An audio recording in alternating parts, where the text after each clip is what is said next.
السلام عليكم ورحمة الله وبركاته. إن الحمد لله نحمده ونستعينه ونستغفره ونعوذ بالله من شرور أنفسنا ومن سيئات أعمالنا. من يهده الله فلا مضل له ومن يضلل فلا هادي له وأشهد أن لا إله إلا الله وحده لا شريك له وأشهد أن محمدا عبده ورسوله صلى الله تعالى عليه وعلى آله وصحبه وسلم تسليما كثيرا. أما بعد.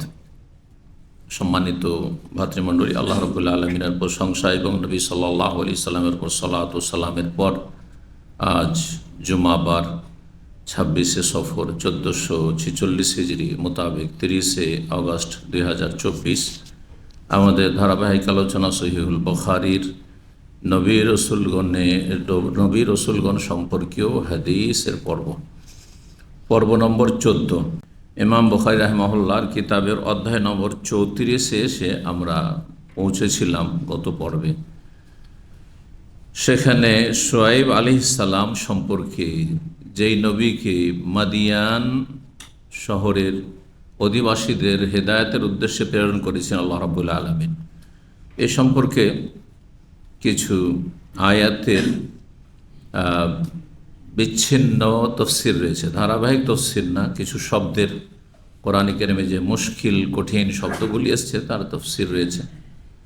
আর শুআয়ব আলাইহিস সালাম একজন নবী ছিলেন, এটাই আসল প্রমাণ করার উদ্দেশ্য।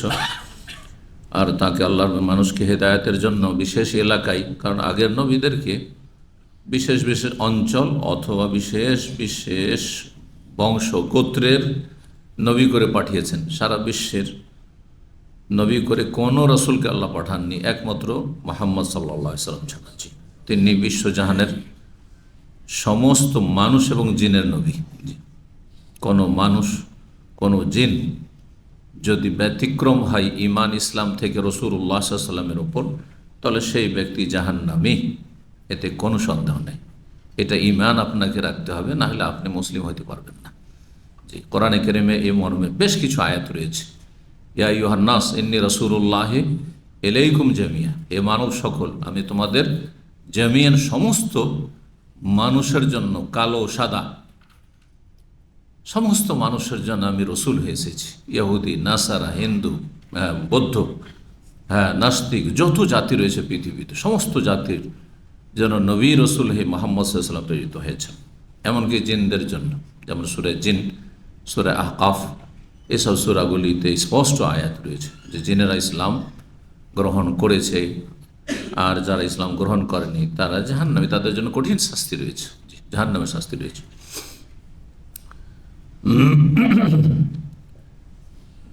তো বলছেন ইমাম বুখারী রাহিমাহুল্লাহ অধ্যায় নম্বর 34 হাদিসুল আম্বিয়া পর্বের বাবু কওলিল্লাহি তাআলা, এই অধ্যায় হচ্ছে মহান আল্লাহর বাণী তফসির সম্পর্কে। ওয়াইলা মাদিয়ানা আখাহুম শুআয়বান, মাদিয়ান শহরের অধিবাসীদের উদ্দেশ্যে তাদের ভাই শুআয়ব আলাইহিস সালাম পাঠিয়েছিলাম। তাদের ভাই বলতে তাদের স্বজাতি, কারণ কাফের কখনো মুসলিমের ভাই না। মহান আল্লাহ সূরা হুজুরাতে স্পষ্ট করে দিয়েছেন, ইন্নামাল মুমিনুনা ইখওয়া, মুমিন একমাত্র পরস্পর ভাই। সুতরাং কোনো কাফেরকে ভাই বলা যায় না। মাই ব্রাদার, এই যে বলছেন আজকাল মাই ব্রো, কাফেরকে বলছেন হারাম, এটা জায়েজ নয়। এসব আপনাকে জানতে হবে এবং বিশ্বাস করতে হবে এবং তার উপর আমল করতে হবে। শুধু দু চারটি ইবাদত বন্দেগীর নাম ইসলাম নয়। তো তাদের স্বজাতি মানে তাদেরই বংশের একজন, কারণ সেই যুগে যেহেতু আঞ্চলিক নবী, গোত্রীয় নবী, বংশের নবী, সুতরাং সেই বংশেরই একজনকে পাঠাতেন। বাইরে থেকে অন্য বংশকে হেদায়েত করা বড় জটিল, অন্য ভাষাভাষী আসলে জটিল, ঠিক কিনা? বাঙালিদের জন্য যদি অন্য কেউ আসে অন্য ভাষায়, তাহলে ঘুমিয়ে যাবেন সব। এখানে এসে যদি আরবিতে লেকচার শুরু হয়, ইংরেজিতে শুরু হয়, তো সেই মজা পাবেন না যে মজা আপনি নিজের ভাষায় পাবেন। এটা বাস্তব সত্য, ঠিক না? তারপরে বোঝারও বিষয় আছে, সব কথা তো বুঝেন না। আপনাদের সামনে যদি উর্দুতে লেকচার দেওয়া হয়, অনেকে বুঝেন, আর যতটা বুঝেন তার চাইতে বেশি দাবি করেন। আর এই কথোপকথন বুঝেন কিন্তু লেকচার বুঝেন, এটা অসম্ভব কথা। লেকচারে বেশ কিছু শব্দ আসবে যেগুলো কিছু বুঝেন না আপনি। কি বুঝেন? চুনাঞ্চে মানে কি বুঝেন? চেজায়কে মানে কি বুঝেন আপনি? হ্যাঁ, সুতরাং এমন কিছু শব্দ আছে প্রত্যেকটি বাক্যে একটা দুটার পরে পরে আসবে, তখন তো আপনি হতভম্ব যে কী বললো রে। তো কিছু বুঝলে কিছু বুঝলেন না, কিন্তু আমাদের বাংলা ভাষীদেরকে যদি জিজ্ঞাসা করা হয় উর্দু হিন্দি বুঝেন? হ্যাঁ, সব বুঝি, সব বুঝি, অসুবিধাটাই। উর্দুতে লেকচার দেন, লেকচার বুঝেন না, কথা বুঝেন কোনো রকম। জি। তো সূরা হুদের আয়াত নম্বর 84, শোয়েব আলাইহিসসালামকে মাদিয়ানের উদ্দেশ্যে পাঠিয়েছেন আল্লাহ বলেছেন যে, তো শহরকে হেদায়েতের জন্য তো আল্লাহ পাঠাননি, তাই না? শহরের জন্য কি জন্য পাঠাবেন? তাহলে উদ্দেশ্য হচ্ছে শহরের অধিবাসীদের জন্য, যারা সেখানে বসবাস করত তাদের জন্য। এই জন্য বলছে এলা মাদিয়ান মানে এলা আহলে মাদিয়ান, মাদিয়ান ওয়ালাদের জন্য, মাদিয়ানের বসবাসকারীদের জন্য পাঠিয়েছিলাম। লিয়ানা মাদিয়ানা বলছেন ইমাম বুখারী, কারণ মাদিয়ান হচ্ছে একটি শহর। হ্যাঁ, আর এইরকমই কোরআনে কারিমে সূরা ইউসুফ আয়াত নম্বর 82 রয়েছে ওয়াস আলিল কারিয়া, জনপদকে জিজ্ঞাসা করো। জিজ্ঞাসা করে দেখো জনপদকে, এই গ্রামকে জিজ্ঞাসা করো, এই ঢাকা শহরকে জিজ্ঞাসা করো, বলতে পারবে? ক্ষমতা আছে? তার উদ্দেশ্য কি? হ্যাঁ, আমি জিজ্ঞাসা করে দেখেন ঢাকা শহর, কিংবা ঢাকা শহরের অধিবাসীদেরকে জিজ্ঞাসা করে দেখেন। দেখেন, এটা ভাষার অলংকার। তো যেমন বলেন না, আমি যে এখানকার মানুষ, বা এটা যেমন মাতৃভূমি, এখানকার গাছপালা সাক্ষী দেবে। তার মানে কি? মানে আমি সব জায়গায় চিনি, হ্যাঁ, সব গাছ আমাকে চিনি, আমি সব গাছপালাকে চিনি, এখানে কি আছে না আছে সব চিনি, এটি উদ্দেশ্য। এইরকম বলে এইরা কাফেলা, কাফেলা একটি বাণিজ্যিক দলকে বলা হয়, বা বাণিজ্য নিয়ে যাচ্ছে। তো এইর মানে আহলুল এইর। হ্যাঁ, তাই বলছেন যে এগুলির তফসির হচ্ছে ওয়াসালিল কারিমান আহলাল কারিয়া, জনপদের অধিবাসীদেরকে জিজ্ঞাসা করো, সেখানকার বাসিন্দাদেরকে জিজ্ঞাসা করো। আর আহলাল এর মানে কাফেলার লোকজনকে জিজ্ঞাসা করো। ওয়ারাকুম জাহরিয়ান, সূরা হুদ আয়াত 92, তারা তাদের পিঠের পিছনে ফেলে দিল, মানে কোনো ভ্রুক্ষেপ করলো না। হাজাত, কারো যদি প্রয়োজন পুরো না করে, আপনার কাছে ধার চাইতে আসলো, আর আপনি তার কথা দিয়ে ভ্রুক্ষেপই করলেন না, তার প্রয়োজন মেটালেন না, যে কোনো গরজ নিয়ে আসুক না কেন, তাহলে বললেন আমার কথাটাকে তার পেছনে ফেলে দিল। এটা আরবি ভাষায় বলা হয়, আমাদের দেশে বলে হ্যাঁ কি, কোনো ভ্রুক্ষেপই করলো না, হ্যাঁ, কোনো তোয়াক্কাই করলো না, কোনো মূল্যায়ন করলো না। বিভিন্ন ভাষা রয়েছে, এক এক ভাষায় এক একভাবে কথাগুলি ব্যক্ত করা হয়। আরবরা বলে জাহার তাহাজাতি, জাহার তাহাজাতি, জাহার মানে পিঠ, জাহার মানে পিঠ। তো আমার প্রয়োজনটিকে তোমার পিঠের পিছনে ফেলে দিলে। হ্যাঁ, উর্দুতে আবার এই শব্দ ব্যবহার হয়, পাশে পোস্ত ডাল দিয়া। আচ্ছা বলুন যে উর্দু হিন্দি বুঝেন, বুঝে পাশে পোস্ত ডাল দিয়া কি বুঝেন? পাশ মানে পেছনে, পোস্ত মানে পিঠ, ফার্সি শব্দ। উর্দু ভাষাটা আরবি আর ফার্সি আর আপনার তুরস্ক ভাষার সংমিশ্রণ। হ্যাঁ, বোঝা গেছে না?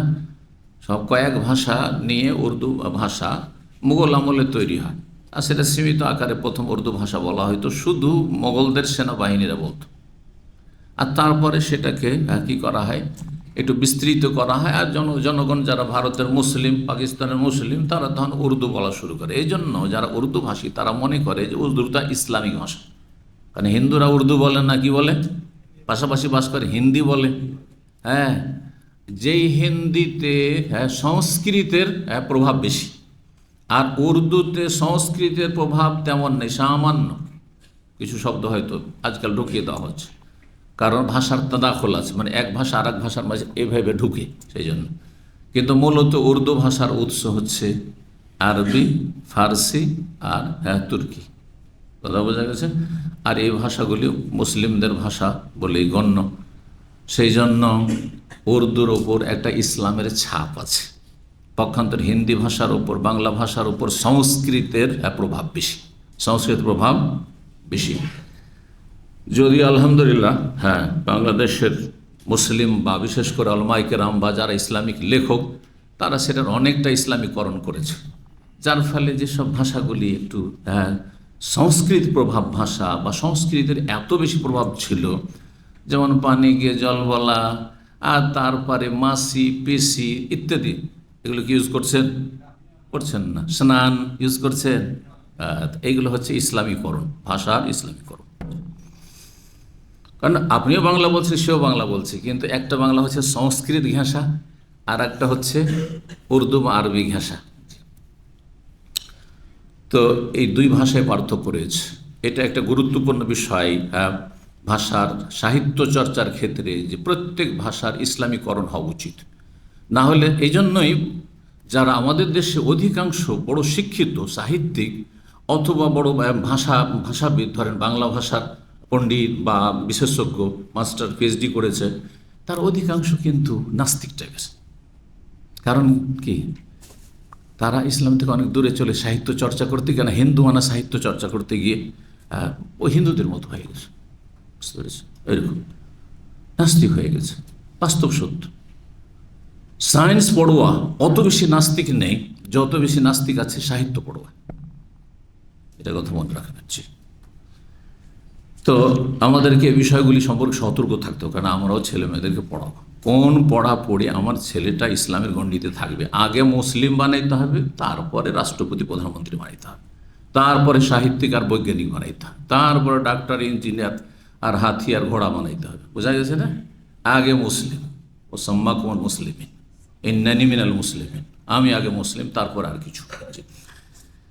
আল্লাহ তৌফিক দান করুন, সহজ করুন রব্বুল আলামিন। ফিতনার যুগে আল্লাহ আরও সহজ করুন। জি, তো বলছে জালতানি জেহেরিয়ান, আমাকে পেছন দিকে ফেলে দিলেন, মানে আমার কথা নিলেন না। কালা বলছেন আজজাহরি, আরবরা বলে আজজাহরি মানে আন্তা আখোজা মাকা, এটা আরেকটা ওদের ভাষার প্রয়োগ ওই শব্দটির। তুমি নিজের সাথে নিজের বাহনকে নিলে, তখনকার যুগে উটের বাহন ছিল, তো বাহন নিলে, অথবা আউন কোনো পাত্র নিলে তোমার, হ্যাঁ হ্যাঁ ব্যাগ, হ্যাঁ আপনি নিলেন। তাস্তাজ হেরো বেহি, সেটা দিয়ে আপনি উপকৃত হলেন, বা তাতা কৌয়া বেহি, নিজে শক্তিশালী হলেন। তাস্তাজ হেরো বেহি মানে আপনি শক্তিশালী হলেন। কারণ মানুষের মেরুদণ্ডতে আসল ক্ষমতা থাকে, গায়ের ক্ষমতা, শরীর ক্ষমতা কোথায় থাকে? পিঠে থাকে। যার মেরুদণ্ড বেশি শক্ত, মেরুদণ্ড আসল এই জন্য বলা হয় অমোক জাতির মেরুদণ্ড। হ্যাঁ, বা এই বিষয়টি জ্ঞান, হ্যাঁ শিক্ষা জাতির মেরুদণ্ড, ভাষাটা বলে না? যখন শিক্ষার গুরুত্ব নিয়ে আলোচনা করা হয়, সেটা ইসলামিক মজলিসে আলোচনা হোক অথবা পার্থিব শিক্ষা নিয়ে আলোচনা যখন হয়, শিক্ষা হচ্ছে জাতির মেরুদণ্ড। কোন শিক্ষা? আদর্শ শিক্ষা। যে আদর্শ যেই শিক্ষা নাস্তিক বানায়, যেই শিক্ষা জাদুকর বানায়, যেই শিক্ষা কাফের বানায়, সেকুলার বানায়, যেই শিক্ষা ইসলামবিহীন জীবনযাপন শেখায়, সেই শিক্ষা কখনো যায়।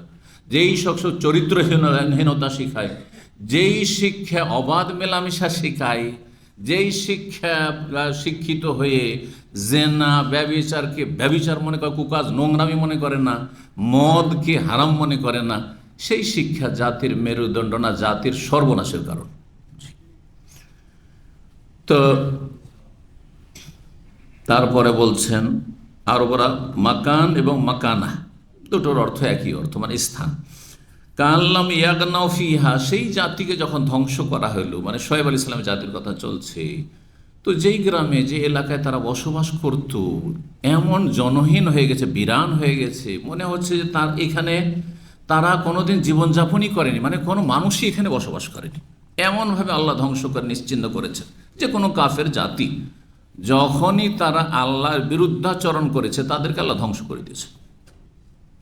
একমাত্র শেষ নবী মুহাম্মদ সাল্লাল্লাহু আলাইহি সাল্লামের দুয়ার বরকত, এবং তিনি যে বিশ্বজাহানের রহমত, মুসলিমদের জন্য শুধু রহমত না, কাফের জন্য রহমত। এই জন্য আরব দেশে মক্কায় মদিনায় নবী সাল্লাল্লাহু আলাইহি সাল্লামকে যখন রসুল করে আল্লাহ পাঠালেন, চিন্তা করে দেখুন, মক্কার কাফেররা অধিকাংশ কি করেছে?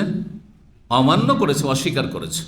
মক্কা বিজয়ের পরে উপায় নাস্তিক আর নিশ্চিহ্ন হয়ে গেছে, সেটা কিন্তু দীর্ঘ 13 বছর ইসলামকে একবারে শিকড়তে উঠিয়ে ফেলার জন্য সর্বাত্মক তারা অপপ্রয়াস চালিয়েছে, কোনো ত্রুটি রাখেনি এই ক্ষেত্রে, তাই না?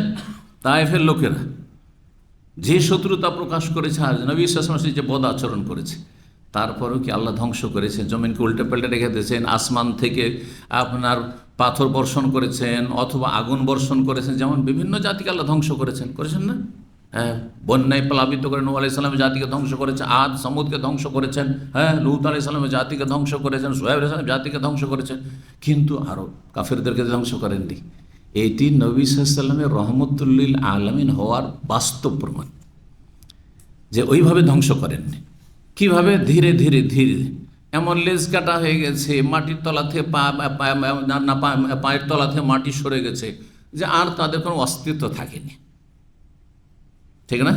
আসমানি জমিনি গজব দিয়ে আল্লাহ ধ্বংস করেনি। পার্থক্যটা দেখেন, অন্য নবীর জাতি হয় ইসলাম, না হলে আল্লাহর আসমানি আজম নয় জমিনি আজম, শেষ, গোটা বংশধর শেষ। হ্যাঁ, তাদের সবাই অপরাধী না, অপরাধী হচ্ছে সেখানকার পুরুষরা, অনেক মহিলারা, শিশুরা তো অপরাধী না। কিন্তু যখন চাকিতে আটা পিষা হয় তখন আটাও পিষা হয়, মানে সেই আপনার শস্য দ্রব্যগুলো, যেগুলো খাদ্যদ্রব্য, সেগুলোও পিষা হয়, গম পিষাও হয়, চাল পিষা হয়, আর তার সাথে যা কিছু থাকে সব কিছুই পিষা হয়। জি, আল্লাহ রাব্বুল আলামিনের বিশেষ রহমত। আল্লাহু আকবার। নবী সাল্লাল্লাহু আলাইহি সাল্লাম, জি, নবী সাল্লাল্লাহু আলাইহি সাল্লাম শুধু মানব জাতির জন্য, মানে মুসলিম অমুসলিমের জন্য রহমত নয়, সমস্ত সৃষ্টিকুলের জন্য রহমত, পশু পাখির জন্য রহমত, গাছপালার জন্য রহমত। আল্লাহু আকবার। রহমতুল্লিল আলামিন, আলামিন মানে আল্লাহ ছাড়া যা কিছু আছে তাই হচ্ছে আলম। আলম মানে কি? ওয়ার্ল্ড, পৃথিবী। পৃথিবী মানে কি? পৃথিবীতে যা কিছু আছে, পৃথিবী এবং পৃথিবীতে যা কিছু আছে, আর সেই আলামের বহু বচন হচ্ছে আলামিন। এই জন্য নবী সাল্লাল্লাহু আলাইহি ওয়াসাল্লামের রহমতটাকে আমাদেরকে বুঝতে হবে যে কত বড় তিনি রহমত। ইন্নামা বয়স্ত রাহমাতান মুহদা, আমি তোমাদের জন্য রহমতের গিফট, উপঢৌকন, উপহার, আল্লাহ উপহার দিয়েছেন তোমাদেরকে। এই রহমত যে নিতে পেরেছে, হ্যাঁ, ঈমানের মাধ্যমে, ইসলাম কবুল করার মাধ্যমে, নবী সাল্লাল্লাহু আলাইহি ওয়াসাল্লামের ইত্তিবা অনুসরণের মাধ্যমে, শিরক বিদআত থেকে মুক্ত হওয়ার মাধ্যমে, সৎ জীবনযাপনের মাধ্যমে এবং তার ভালোবাসার মাধ্যমে, তার হক আদায় করার মাধ্যমে, সেই ব্যক্তি সফল। আলহামদুলিল্লাহ, উনি আলহামদুলিল্লাহ, যার কাছে সহি আকীদা আছে, সহি মতাদর্শ মানহাজ রয়েছে এবং নেক আমল ফরজ ওয়াজিবের হেফাজত আছে, হারাম নাজায়েজ থেকে বেঁচে আছে, নবী সাল্লাল্লাহু আলাইহি ওয়াসাল্লামের অন্তরে ভালোবাসা আছে, নবী সাল্লাল্লাহু আলাইহি ওয়াসাল্লামের মোকাবিলাতে কোনো পৃথিবীর কোনো মানুষের কোনো আল্লামা, কোনো ইমামকেও রাখে না। সত্যিকারের সে সেই রহমতের হাদিয়াকে যথাযথ গ্রহণ করেছে। আর যে বলে নবীও মাসুম, নবীর ভুল হয় না, আর আমাদের মযহাবের ইমামের ভুল হয় না, সে কি সেইভাবে সেই রহমতকে নিল? না না না, রহমতের মূল্যায়ন করলো না। তাহলে আপনি শুধু ভালোবাসার দাবি করলে হবে না। নবী না আসলে একটু চুমা দিয়ে দিলেন, আর হ্যাঁ নাকে, চোখে একটু আঙুল লাগালেন আপনি, এর নাম ভালোবাসা নাই। ভালোবাসা হচ্ছে যে তার আদর্শ ছাড়া আমি কিছু বুঝি না, তার তরিকা ছাড়া কোনো তরিকা নেই। যারা 100 কত তরিকা, 26 তরিকা, 126 তরিকা শিখায় ইসলামের নামে, তারা আবার আশিকে রসুল,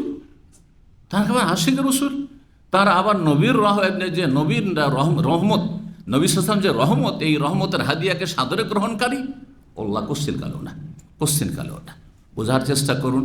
আল্লাহ বিবেক দিয়েছেন, আল্লাহ হিতাহিত জ্ঞান দিয়েছেন, সেই সম্পর্কে অবশ্যই প্রত্যেকে জিজ্ঞাসিত হবেন। আল্লাহ সমাটা জিজ্ঞাসা করুন, তোমার বিবেক ছিল না? হ্যাঁ, তুমি কাণ্ডহীন ছিলে, জ্ঞান কাণ্ডহীন ছিলে, কোনো জ্ঞান বিবেক ছিল না, হোশ ছিল না, বুঝোনি তুমি যে নবীর মর্যাদা কি আর এদের মর্যাদা কি? আউযু বিল্লাহ। আল্লাহ বুঝার তৌফিক দান করুন। ফালা তাসা আলাল কওমিল কাফিরিন, কাফেরদের উপর তুমি আক্ষেপ করিও না। আশা এইরকম, ফাকাইফা আসা আলা কওমিন কাফিরিন। হ্যাঁ, ফালা তা আছে সূরায়ে মায়েদার 2 জায়গায় 26 এবং 68, আর আশা সূরায়ে আরাফ আয়াত নম্বর 93। আশা মানে হচ্ছে হুজন, দুশ্চিন্তা, আক্ষেপ করা। তারপরে বলছেন হাসান ওয়াসি, ইন্নাকা লাআনতাল হালিমুর রশীদ। তারা বলতো যে হে শুআয়ব, তুমি তো বড়ই সহিষ্ণু, আরে তুমি বড়ই একেবারে সহনশীল মানুষ, আর কি আর রশীদ, আর তুমি হচ্ছে বড়ই সৎ ব্যক্তি, সদাচারী। এটা ইস্তাহজিউনা বিহি, তারা উপহাস করে বলতো। কাফেরেরা যেই নবীর ওপর ঈমান নিয়ে আসার, যেই নবীর সামান্য মূল্যায়ন করে না, সেই নবীকে বলবে তুমি বড়ই ধৈর্যশীল, তুমি বড়ই সহিষ্ণু, বড়ই ভালো মানুষ বলবে। এটা কি তাহলে? উপহাস, ঠাট্টা মশকরা। যেমন মুসল্লি সেজে গেছেন আপনি, হ্যাঁ, খুব পরজি হয়েছেন না, হ্যাঁ, ও তৌবা, এটাই টিটকারি, এটা উপহাস। এই যে মোতাওয়া বলে দাঁড়িয়ে থাকলে টাকনার উপর কাপড় থাকলে মোতাওয়া, এটা উপহাস। এটা ফাঁসেক লোকদের পক্ষে তো উপহাস। আর অজ্ঞ জাহেল বুঝে না, মনে করে যে দাড়ি টুপি থাকলে মনে হয় মোতাওয়া হয়। আর এক শ্রেণী বাঙালিও বড় মূর্খ আছে, দেশে হুজুর বলতো, এখানে এসে হুজুরটাকে কি করেছে, মোতাওয়াতে রূপান্তরিত করেছে। জাহেল বুঝে না যে মোতাওয়া মানে কি, আর উদ্দেশ্য কি উদ্দেশ্য বলে। জি, সুতরাং মোতাও শব্দ ব্যবহার করবেন না। জি, আমরা যারা দাঁড়িয়ে রাখছি ওয়াজিব, তাতাও মানে নফল, নফল নয়। মোতোয়া বলাতে একটা ভুল মেসেজ আপনি দিচ্ছেন, মিস গাইড করছেন, মানুষকে বিভ্রান্ত করছেন যে এটা তাতাও নফল। টাকানোর ওপর কাপড় রাখা নফল না, নফল নয়, ফরজ। জাহান্নাম থেকে বাঁচা ফরজ, সুতরাং টাকানোর ওপর কাপড় রাখা ফরজ। আর টাকানোর নিচে কাপড় নিয়ে যাওয়া হারাম। তো কী করে আপনি এটাকে তাতাও বলছেন আর ওই ব্যক্তিকে মোতাও বলছেন আপনি? তাহলে ভাষাগত দিক থেকে, ব্যাখ্যাগত দিক থেকে একেবারে ভুল এটি। এবং এইভাবে, এই কারণেই দেখা যাচ্ছে অধিকাংশ এই শ্রেণীর লোকেরা, হ্যাঁ, 5 ওয়াক্ত নামাজও পড়ছে, টাকানার নিচে এমন কাপড় ঝুলছে যে ঝাড়ু দিচ্ছে রাস্তাঘাটের, আর এদিকে দাড়ির তো সারা জীবন, বুড়ো 80-90 বছর বয়সে যদি দাড়ি রাখা, আর কোনো মন মানসিকতা নেই। বরং দাড়িওয়ালা দেখলে, বড় দাড়ি দেখলে, আউযুবিল্লাহ মিনাশ শাইতানির রাজিম, আল্লাহ এদের অনিষ্ট থেকে হেফাজত করুন, মানুষকে হেদায়েত দান করুন। কমপক্ষে যারা রাখছেন না, দাড়িওয়ালাকে ভালোবাসবেন, সে আমার চেয়ে ভালো, টাকনার ওপর কাপড় আছে আমার চেয়ে ভালো, এটা আপনাকে বিশ্বাস করতে হবে। আর যদি তাদেরকে নিয়ে উপহাস করেন তাহলে কুফরি। আর যদি মনে করেন তাদেরকে খাটো করেন অথবা তাদের সাথে একটু বৈরিতা থাকে, তাহলে সেটা কাবিরা গুনাহ। কাবিরা গুনাহ, আর ইমানে ত্রুটি আছে, যে তার দিন ধর্মের কারণে, তার তাকওয়ার জন্য, তার পরহেজগারির জন্য সে জাহান্নাম থেকে বাঁচতে চায়, রসুলকে ভালোবাসে, রসুলের মতো রূপ চেহারা বানাতে চায়, আর তার সাথে আপনার বৈরিতা। আলহামদুলিল্লাহ, এই রোগটি আমাদের মধ্যে অনেকটা কম আছে, কারণ আমাদের দেশে যারা সব আমল করতে পারে না, তারাও আলেম আলমাকে মহব্বত করে, হ্যাঁ, ধার্মিক লোকদেরকে ভালোবাসে, তাই না? এটা একটা ভালো গুণ। আল্লাহ যেন এই গুণটাকে আরও বাড়াবার তৌফিক দান করেন, এবং তার আগে নিজেদের সংশোধনের পুরোপুরি তৌফিক দান করেন। তো তারপরে বলছেন, প্রখ্যাত মুজাহিদ আসহাবুল আইকা শোয়েব আলাইহিস সালামকে পাঠিয়েছিলেন মাদিয়ান শহরের উদ্দেশ্যে। আর মাদিয়ান এলাকা অথবা এলাকার পাশে একটা এলাকা ছিল ঘন জঙ্গল বিশিষ্ট। আর আইকা মানে বন জঙ্গল, আইকা মানে হচ্ছে বন জঙ্গল। আইকাও পড়া হয়, আবার ওইটাকে লাইকাও বলা হয়। জি, শব্দ এরকম হয়ে যায়, আমাদের ভাষা তো আছে, আছে না? বিভিন্ন শহর সম্পর্কে আছে এরকম নামের খানিকটা পার্থক্য, বলছেন না? চিটাগাংও বলছেন আর চট্টগ্রাম বলছেন, হ্যাঁ, আর এরকম মেলা মেলা শহর এরকম আছে বিভিন্ন দেশে। তো ইয়মুজ্জুল্লাহ, আযাব ইয়মুজ্জুল্লাহ, আযাব ইয়মিজ্জুল্লাহ, হ্যাঁ, ছায়া দিবসের আযাব। কিসের ছায়া ছিল? মেঘাচ্ছন্ন, মেঘের ছায়া ছিল। তাহলে ইয়মুজ্জুল্লাহ, ইয়ম মানে দিবস, আর জুল্লাহ মানে মেঘাচ্ছন্ন, আযাব শাস্তির ছায়া, শাস্তির দিবস। যেই দিনে মেঘমালার আকারে আকাশে আল্লাহর আযাব দেখা দিয়েছিল, তারা ভেবেছিল যে বর্ষা বৃষ্টি হবে, কত যে খুশি, তাই না? মেঘ দেখলে, যেসব দেশে বৃষ্টি হয় না, তারা মেঘ আকাশে দেখলে কি যে আনন্দ, ওইটা আরবরাই বুঝে। আর আরব দেশে দীর্ঘদিন যারা থেকেছেন তারাও বুঝেন। কত আমরা ত্রাহি ত্রাহি করছি, আল্লাহ যখন মক্কায় কয়েকদিন আগে বৃষ্টি হয়ে গেল, মদিনায় বৃষ্টি হলো, কত যে মনটা চাইল, আল্লাহ যদি একটু আমাদের দাম একটা বৃষ্টি দিত, কিন্তু বৃষ্টি হলো। মেঘ দেখছি কিন্তু বৃষ্টি নামে না। তাহলে বৃষ্টি দেখলে বা মেঘ দেখলে কত মানুষের আনন্দ হয় ভিতরে। জি, এদিকে আনন্দিত হয়েছে, আর আল্লাহর আযাব ওতে আল্লাহ প্রস্তুত করে রেখেছে ধ্বংস করার জন্য। এইভাবে এই জাতিগুলিকে ধ্বংস করেছেন।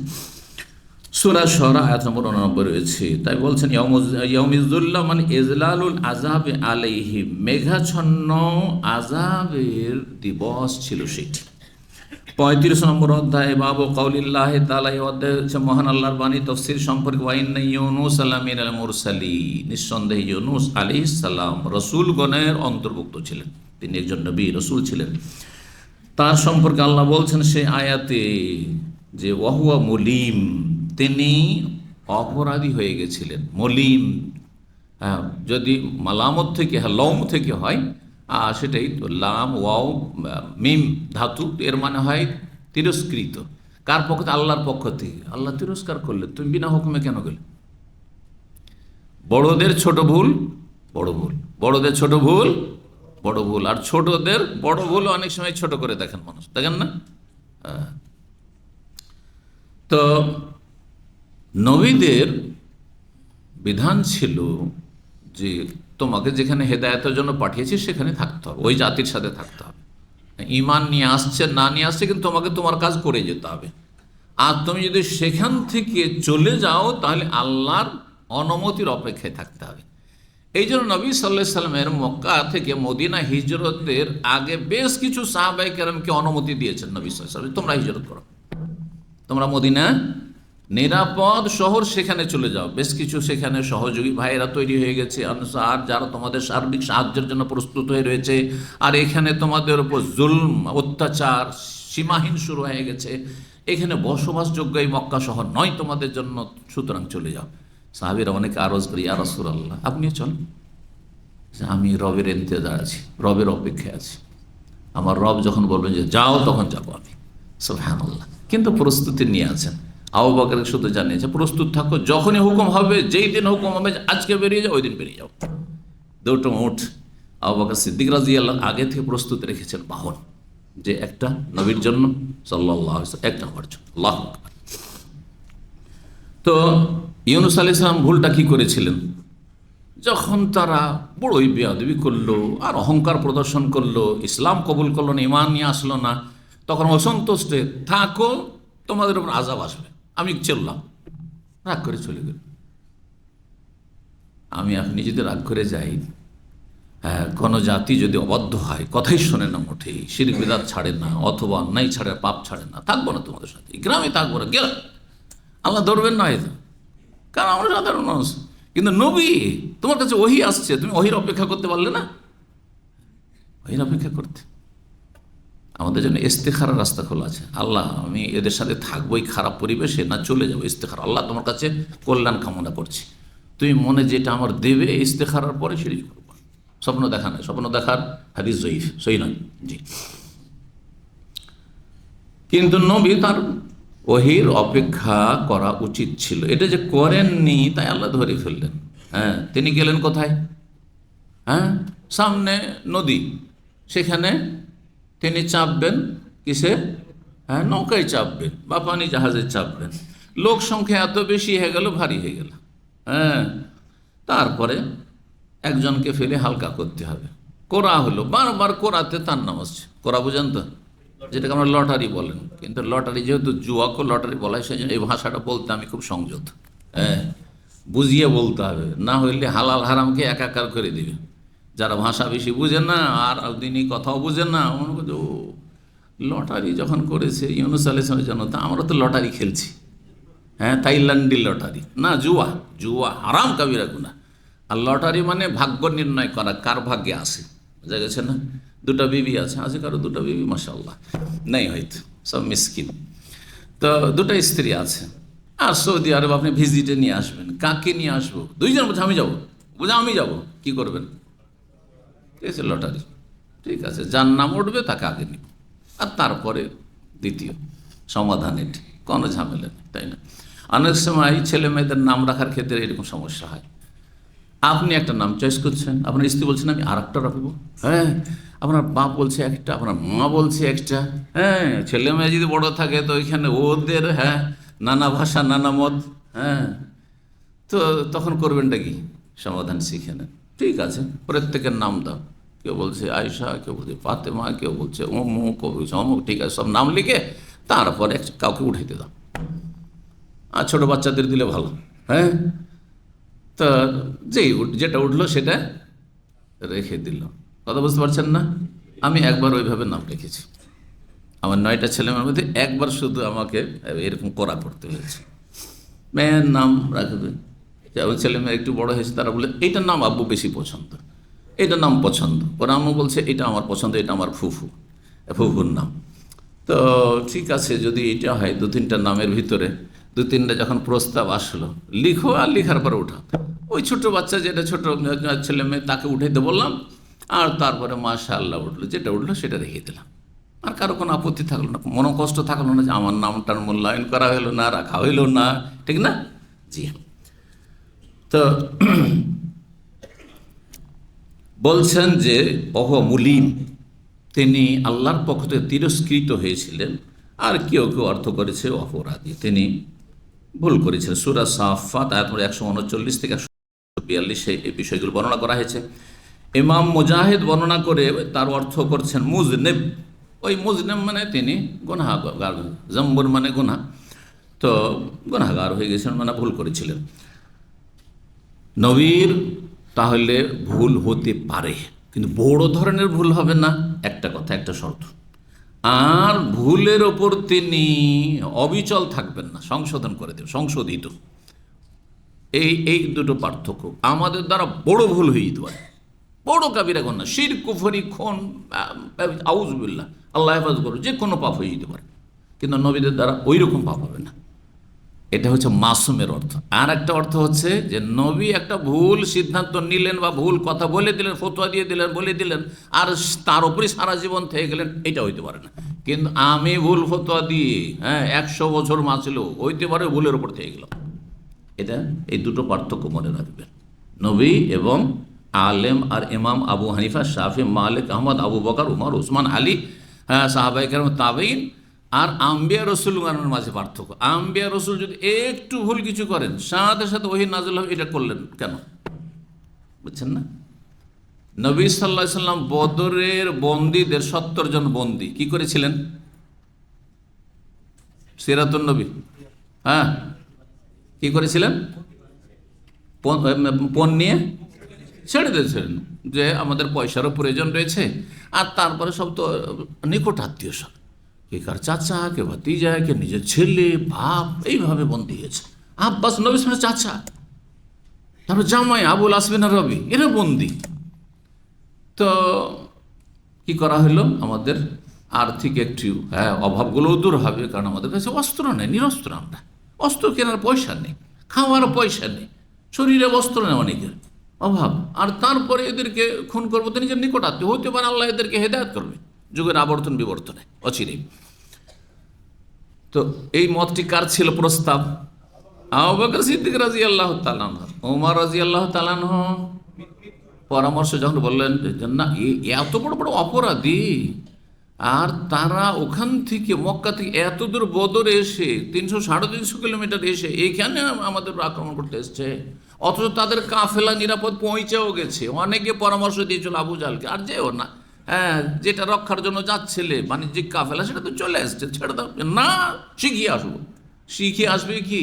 এমন শিখা শিখলো যে জাহান্নামে পৌঁছেই গেল। কথা বোঝা গেছে না? মাথা নত হয়ে গেল এই জাতির। তো নবী সাল্লাল্লাহু আলাইহি সাল্লাম ওমর রাদিয়াল্লাহু তাআলার পরামর্শটা নিলেন না। তাহলে মানুষের কাছে পরামর্শ নেবেন, পরামর্শ দেওয়া মানে আমার কথা কেন রাখলো না, এটা ঠিক ঠিক না। কারণ আমাদের ছাত্র ভাইরা অনেক আছে, হয়তো কোনো কাজে পরামর্শ নেওয়া হইলো, ভাই এই বিষয়টা কি করা যায়, তো পরামর্শ দিলেন, কয়েকটা পরামর্শ আসলো। এখন যদি সবগুলো তো রাখা যাবে না, কয়টা রাখতে হবে? একটাই রাখতে হবে, তাই না? বিষয় একটা রাখলাম, একটা মত বাকিগুলো নিলাম না। এখন যাদের নিলাম না, এত মনোকষ্ট, মনক্ষুণ্ণ, যে আমাদের কোনো মূল্যায়নই নাই ইসলামী সেন্টারে। জায়েজ এটা? ওমর এই কাজ করেছেন না, আমি অসহযোগ আন্দোলন করব, আমি কোনো সহযোগিতা করব না, কারণ আমার কথা রাখলেন না কেন? নবী সাল্লাল্লাহু আলাইহি ওয়াসাল্লাম করেছেন। সিরাত থেকেও আমাদেরকে শিখতে হবে, ইসলাম শিখতে হবে। কোরআন হাদিসের পরে সিরাতুন নবী, নবীর জীবনী, সাহাবায়ে কেরামের জীবনী। আবু বকর রাদিয়াল্লাহু তাআলা মতটি নিলেন, কিন্তু আল্লাহ রাব্বুল কোনটা পছন্দ করছিলেন? এই 70 জনকে হত্যা করা। এই জন্য আল্লাহ আয়াত নাযিল করলেন, মা কানা লিনাবিয়্যিন ইয়াকুনা লাহু আসরা। নবীর জন্য উচিত হয়নি। আল্লাহ বলেনি যে হারাম, না জায়েজ কাজ, উচিত হয়নি। তাহলে ভাষাটা মা কানা লিনাবিয়্যিন, নবীর জন্য সমীচীন নাই।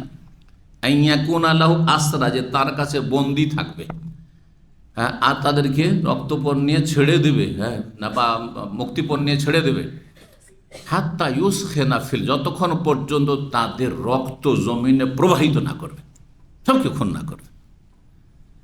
যদি আল্লাহর পক্ষ থেকে নবীর জন্য চূড়ান্ত রহমতের ফয়সালা না হইতো তাহলে কঠিন শাস্তি দেওয়া হইতো, এই কথা বলছেন আল্লাহ। তাহলে সংশোধন করে দিলেন না রব্বুল আলামিন। কিন্তু আমি আপনি ভুল সিদ্ধান্ত নিলাম, ভুলের উপর আমল করে থেকে গেলাম, যেটা ভালো ছিল সেটাই নিলাম না, আর হিতে বিপরীত হয়ে গেল, ওই মতটি নিলে বেশি ভালো ছিল, পরে পরিণাম খারাপ হয়ে গেল। হচ্ছে না হচ্ছে। তো নবী মাসুম মানে আমাদের দেশে যেহেতু বিভ্রান্তি আছে, কথাটি এমনি বলিনি, কিন্তু এই বিষয়টি খুব বিভ্রান্তি আছে। নবী মাসুম মানে কোনো ভুল হইতে পারে না, কোনো ভুল হইতে পারে না। তো আদম আলাইহিস সালাম নবী না? আল্লাহ বলছেন ওয়ালা তাকরাবা হাযিহিশ শাজারা, এই গাছের ফল খেও না। খেয়েছেন না? খাননি? ওই নবী মাসুম মানে একজন মাসুম মানে গুনাহ হবেই না, ভুল হবেই না।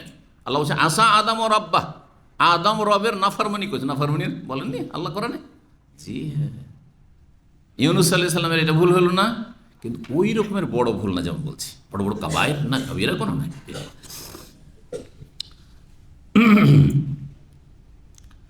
চলেন তো বলছেন, তারপরে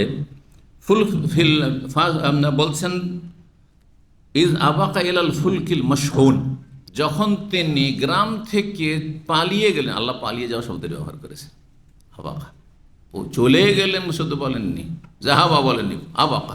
তাহলে বোঝা হল আল্লাহ রাব্বুল ভাষা দিয়েও কি করছেন, কাজটা ঠিক হয়নি। একটা পালিয়ে যাওয়া আর একটা হচ্ছে চলে যাওয়া মানে গেছে। হ্যাঁ, বলছেন না আপনারা অমুক পালিয়ে গেছে দেশ থেকে, হ্যাঁ, সম্মান আছে ওতে? কোনো সম্মান নেই, তাই না? তো আচ্ছা, ফুলক মানে হচ্ছে নৌকো বা পানি জাহাজ, হ্যাঁ, জলজাহাজ। মাশহুন মানে আল মুকার মানে বোঝাইকৃত, হ্যাঁ, বোঝাতে ভারাক্রান্ত হয়ে গেছে। এই জন্য আজকাল কার্গোকে শাহান বলা হচ্ছে। কার্গো অফিস দেবেন, কি বলছে আরবিতে? শাহান। এয়ার কার্গো আর শাহানুল জৌই, ওই শব্দ তাহলে ওখান থেকে মাশহুন থেকে কোরআনের ভাষা ব্যবহার হচ্ছে, শাহান বোঝাইকৃত। ফালাউলা আন্নাহু কানা মিনাল মুসাব্বিহিন, যদি ইউনূস আলাইহিস সালাম তসবিহকারীদের অন্তর্ভুক্ত না হতেন তাহলে লালাবেসা ফি বাতনিহি, তাহলে এই মাছের পেটে তিনি অবস্থান করতেন। লালাবেসা ফি বাতনিল হুত, মাছের পেটে কিয়ামত পর্যন্ত, ইয়ৌমা ইউবাসুন, কিয়ামত পর্যন্ত একবার। আর মাছের পেট থেকে বের করে মাছের পেটটাকে তার কবর বানিয়ে দিতাম। কে বলছেন? স্বয়ং আল্লাহ বলছেন। তাহলে কিসের বদৌলতে, কিসের মাধ্যমে, ওসিলাতে তিনি মুক্তি পেয়েছেন মাছের পেট থেকে? তার জন্য মাছের পেটটায় জেল ছিল। আজকালকার জেল যতই আপনার জেল, এক ধরনের জেল বলা হচ্ছে না, কি খানা কি বলা হচ্ছে ওটাকে, আয়না ঘর। আজকালকার আয়না ঘর ধরেন আর মাছের পেটের আয়না ঘর, কোনটা বেশি কঠিন শাস্তি বলুন তো দেখি? সুবহানাল্লাহ। নবীকে আল্লাহ করেছেন পরীক্ষা, তারপরে কষ্ট। আল্লাহ যদি কষ্টে আপনাকে লিপ্ত করেন, তোর মাধ্যমে মর্যাদা উঁচা আছে, হ্যাঁ, মর্যাদা উঁচা হবে। ভালো মানুষের ওপরে যদি বালা মুসিবত থাকে তো আল্লাহ আরও ওর গ্রেড বাড়াচ্ছেন, আর মর্যাদা বাড়াচ্ছেন, জান্নাতেও মর্যাদা বাড়ছে, দুনিয়াতে আল্লাহ মর্যাদা বাড়বে। ইন্নামা আল উসরি ইউসরা, এরপরে এমন একটা সময় আসবে, এটা স্বস্তির সময় আসবে, বড় সম্মানের সময় আসবে, ইত্যাদি। তো কি বলছিলাম, তিনি তসবিহকারীদের অন্তর্ভুক্ত না হইতেন, এর মানে কি? কে বলতে পারে দেখি? তাহলে কিয়ামত পর্যন্ত থাকতেন, এর তাফসীর কি? যদি কারো জানা থাকে বলবে, না হলে দুটো তাফসীর আছে। এ আয়াতের একটা তাফসীর আমাদের দেশে বক্তারা চর্চা করে, আর একটা তাফসীর চর্চা করে না। দুটো তাফসীর আছে, আর দুটোই ঠিক একবারে। তসবিহকারীদের অন্তর্ভুক্ত মানে তসবিহ যদি তিনি না কারি হতেন তাহলে কিয়ামত পর্যন্ত মাছের পেটেই থেকে যেতেন, মাছের পেটে আর বের হইতে পারতেন না, আমি বের করতাম না। দোয়া পড়া একটি তাফসীর, এটা হচ্ছে আমাদের দেশে প্রচলিত তাফসীর, এটাও সহিহ। যেই দোয়াটি তিনি পড়েছেন ইউনূস আলাইহিস সালাম, লা ইলাহা ইল্লা আনতা সুবহানাকা, এই যে তসবিহ, অথচ শুধু তসবি তাতে নয়, তসবিও আছে, আর কি আছে, তৌহিদ আছে, লা ইলাহা ইল্লা আনতা, তৌহিদ, হ্যাঁ, কালেমা তয়্যিব, হ্যাঁ, সবচেয়ে পবিত্র কালেমা, কালেমা তয়্যিবা। তারপরে সুবহানাকা, তারপরে নিজের ভুলের অঙ্গীকার, ইন্নী কুনতু মিনাজ জালিমিন, আমি জালিম, আমি ভুল করেছি আল্লাহ, তুমি ঠিক করেছো, হ্যাঁ, আমি ভুল করেছি আল্লাহ, আমি জালেম। অপরাধকে স্বীকার করে নেওয়া, মানুষ অপরাধকে হালকা করে দেয়। অপরাধ স্বীকার করে নেওয়া অপরাধকে কি করে, হালকা করে দেয়। এই জন্য যেসব আসামির কাঠগড়ায় যায়, তাদেরকে জিজ্ঞাসা করে তুমি এই কাজটাকে ঠিক করেছো? আমি যেহেতু অনেক আপনার কেসে এখানে দামামে এক সময় যৌবনকাল ছিল, তখন প্রায় প্রতিদিন, একদিন দুদিন পরে এক দিনে 5টা 7টা কেসে তর্জমা করেছি, বিভিন্ন রকমের কেস, বড় থেকে ছোট পর্যন্ত। বাংলা ভাষা, উর্দু ভাষা, নেপাল, মানে ইন্ডিয়া, পাকিস্তান, বাংলাদেশ আর কি, হ্যাঁ, নেপাল, এই 4টা দেশের আসামিদের সবার অনুবাদ, কারণ আমি হিন্দিও জানি, আর হিন্দি অক্ষর দিয়ে লেখা হয় নেপালি, সুতরাং সেটাও চলে। উর্দু দিয়ে পাকিস্তান, ইন্ডিয়া সব কাজ হয়, তার বাংলা ইত্যাদি। তো আমাকে কাজীরা বলতো মাশাআল্লাহ দেখা খামসা লোগাত, হ্যাঁ হ্যাঁ, শেখ আমি ফার্সিও জানি একটু একটু, হ্যাঁ, ইংলিশও জানি 50-50, ফার্সিও জানি আমি 30 বা 40। মাশাআল্লাহ, আমাকে নেওয়ার জন্য ওরা পাগল। ইসলামী সেন্টার থেকে আমার ডাইরেক্টরকে টেলিফোন করতো, সাথে সাথে আমার সামনে টেলিফোন করলো প্রধান বিচারপতি, যে শেখ মতিউরকে আমরা এখানে অনুবাদক চাই। তা বললাম শেখ আমাকে ছাড়বেন না, আজকে তো 15 বছর আগের কথা, আমাকে ছাড়বেন, আমি জানি, আমি সামনে বসে আছি, টেলিফোন করছে না, যেহেতু ওনার গায়ে নাম্বার আছে শেখের। উনিও বড় মানুষ, আমাদের ডাইরেক্টর, উনি আজকাল তামাম ইউনিভার্সিটির তিনি সেকেন্ড ব্যক্তি ইউনিভার্সিটি, সাহাজি, যে আপনার যে বেশি বলতে পারেন না আপনি, মানে চ্যান্সেলার এখানে আছে, চ্যান্সেলার মদিরুল জামের পরেই তিনি 2য় নম্বর। তো মাশাআল্লাহ খুব ভালো মানুষ, আর উনিও খুব ভালো মানুষ। আল কাজী ফ্যামিলি এখানে বিশাল কোম্পানির আছে, আল কাজীর, আপনার টেন্টের অনেক তাদের ব্যবসা বাণিজ্য আছে। তো খুব ভালো মানুষ, খুব নেক মানুষ। আর তিনি টেলিফোন করলেন, শেখ বলছে, আমাদের শেখ বলছেন না, শেখ মতিউরকে ছাড়া হবে না, অন্য দায়কে নিতে পারে, শেখ মতিউর ছাড়া হবে না। তো আমি তখন ওই কাজীকে শিখালাম যে আপনি একটা বলতে পারেন যে বিকালবেলা আপনাদের ওখানে দাওয়াতি কাজটা ঠিক করে দেবে, আর সকালবেলা শুধু আমাদের এখানে কয়েক ঘন্টা, তাহলে হয়তো রাস্তা বেরোতে পারে, আপনি যেটা চাইছেন সেইটা বললেন। তখন শেখ অনেক বলার পরে বলছে আচ্ছা ঠিক আছে, দেখা যাবে। তারপরে ওখান থেকে লেটারও পাঠিয়েছেন আমার অফিসে।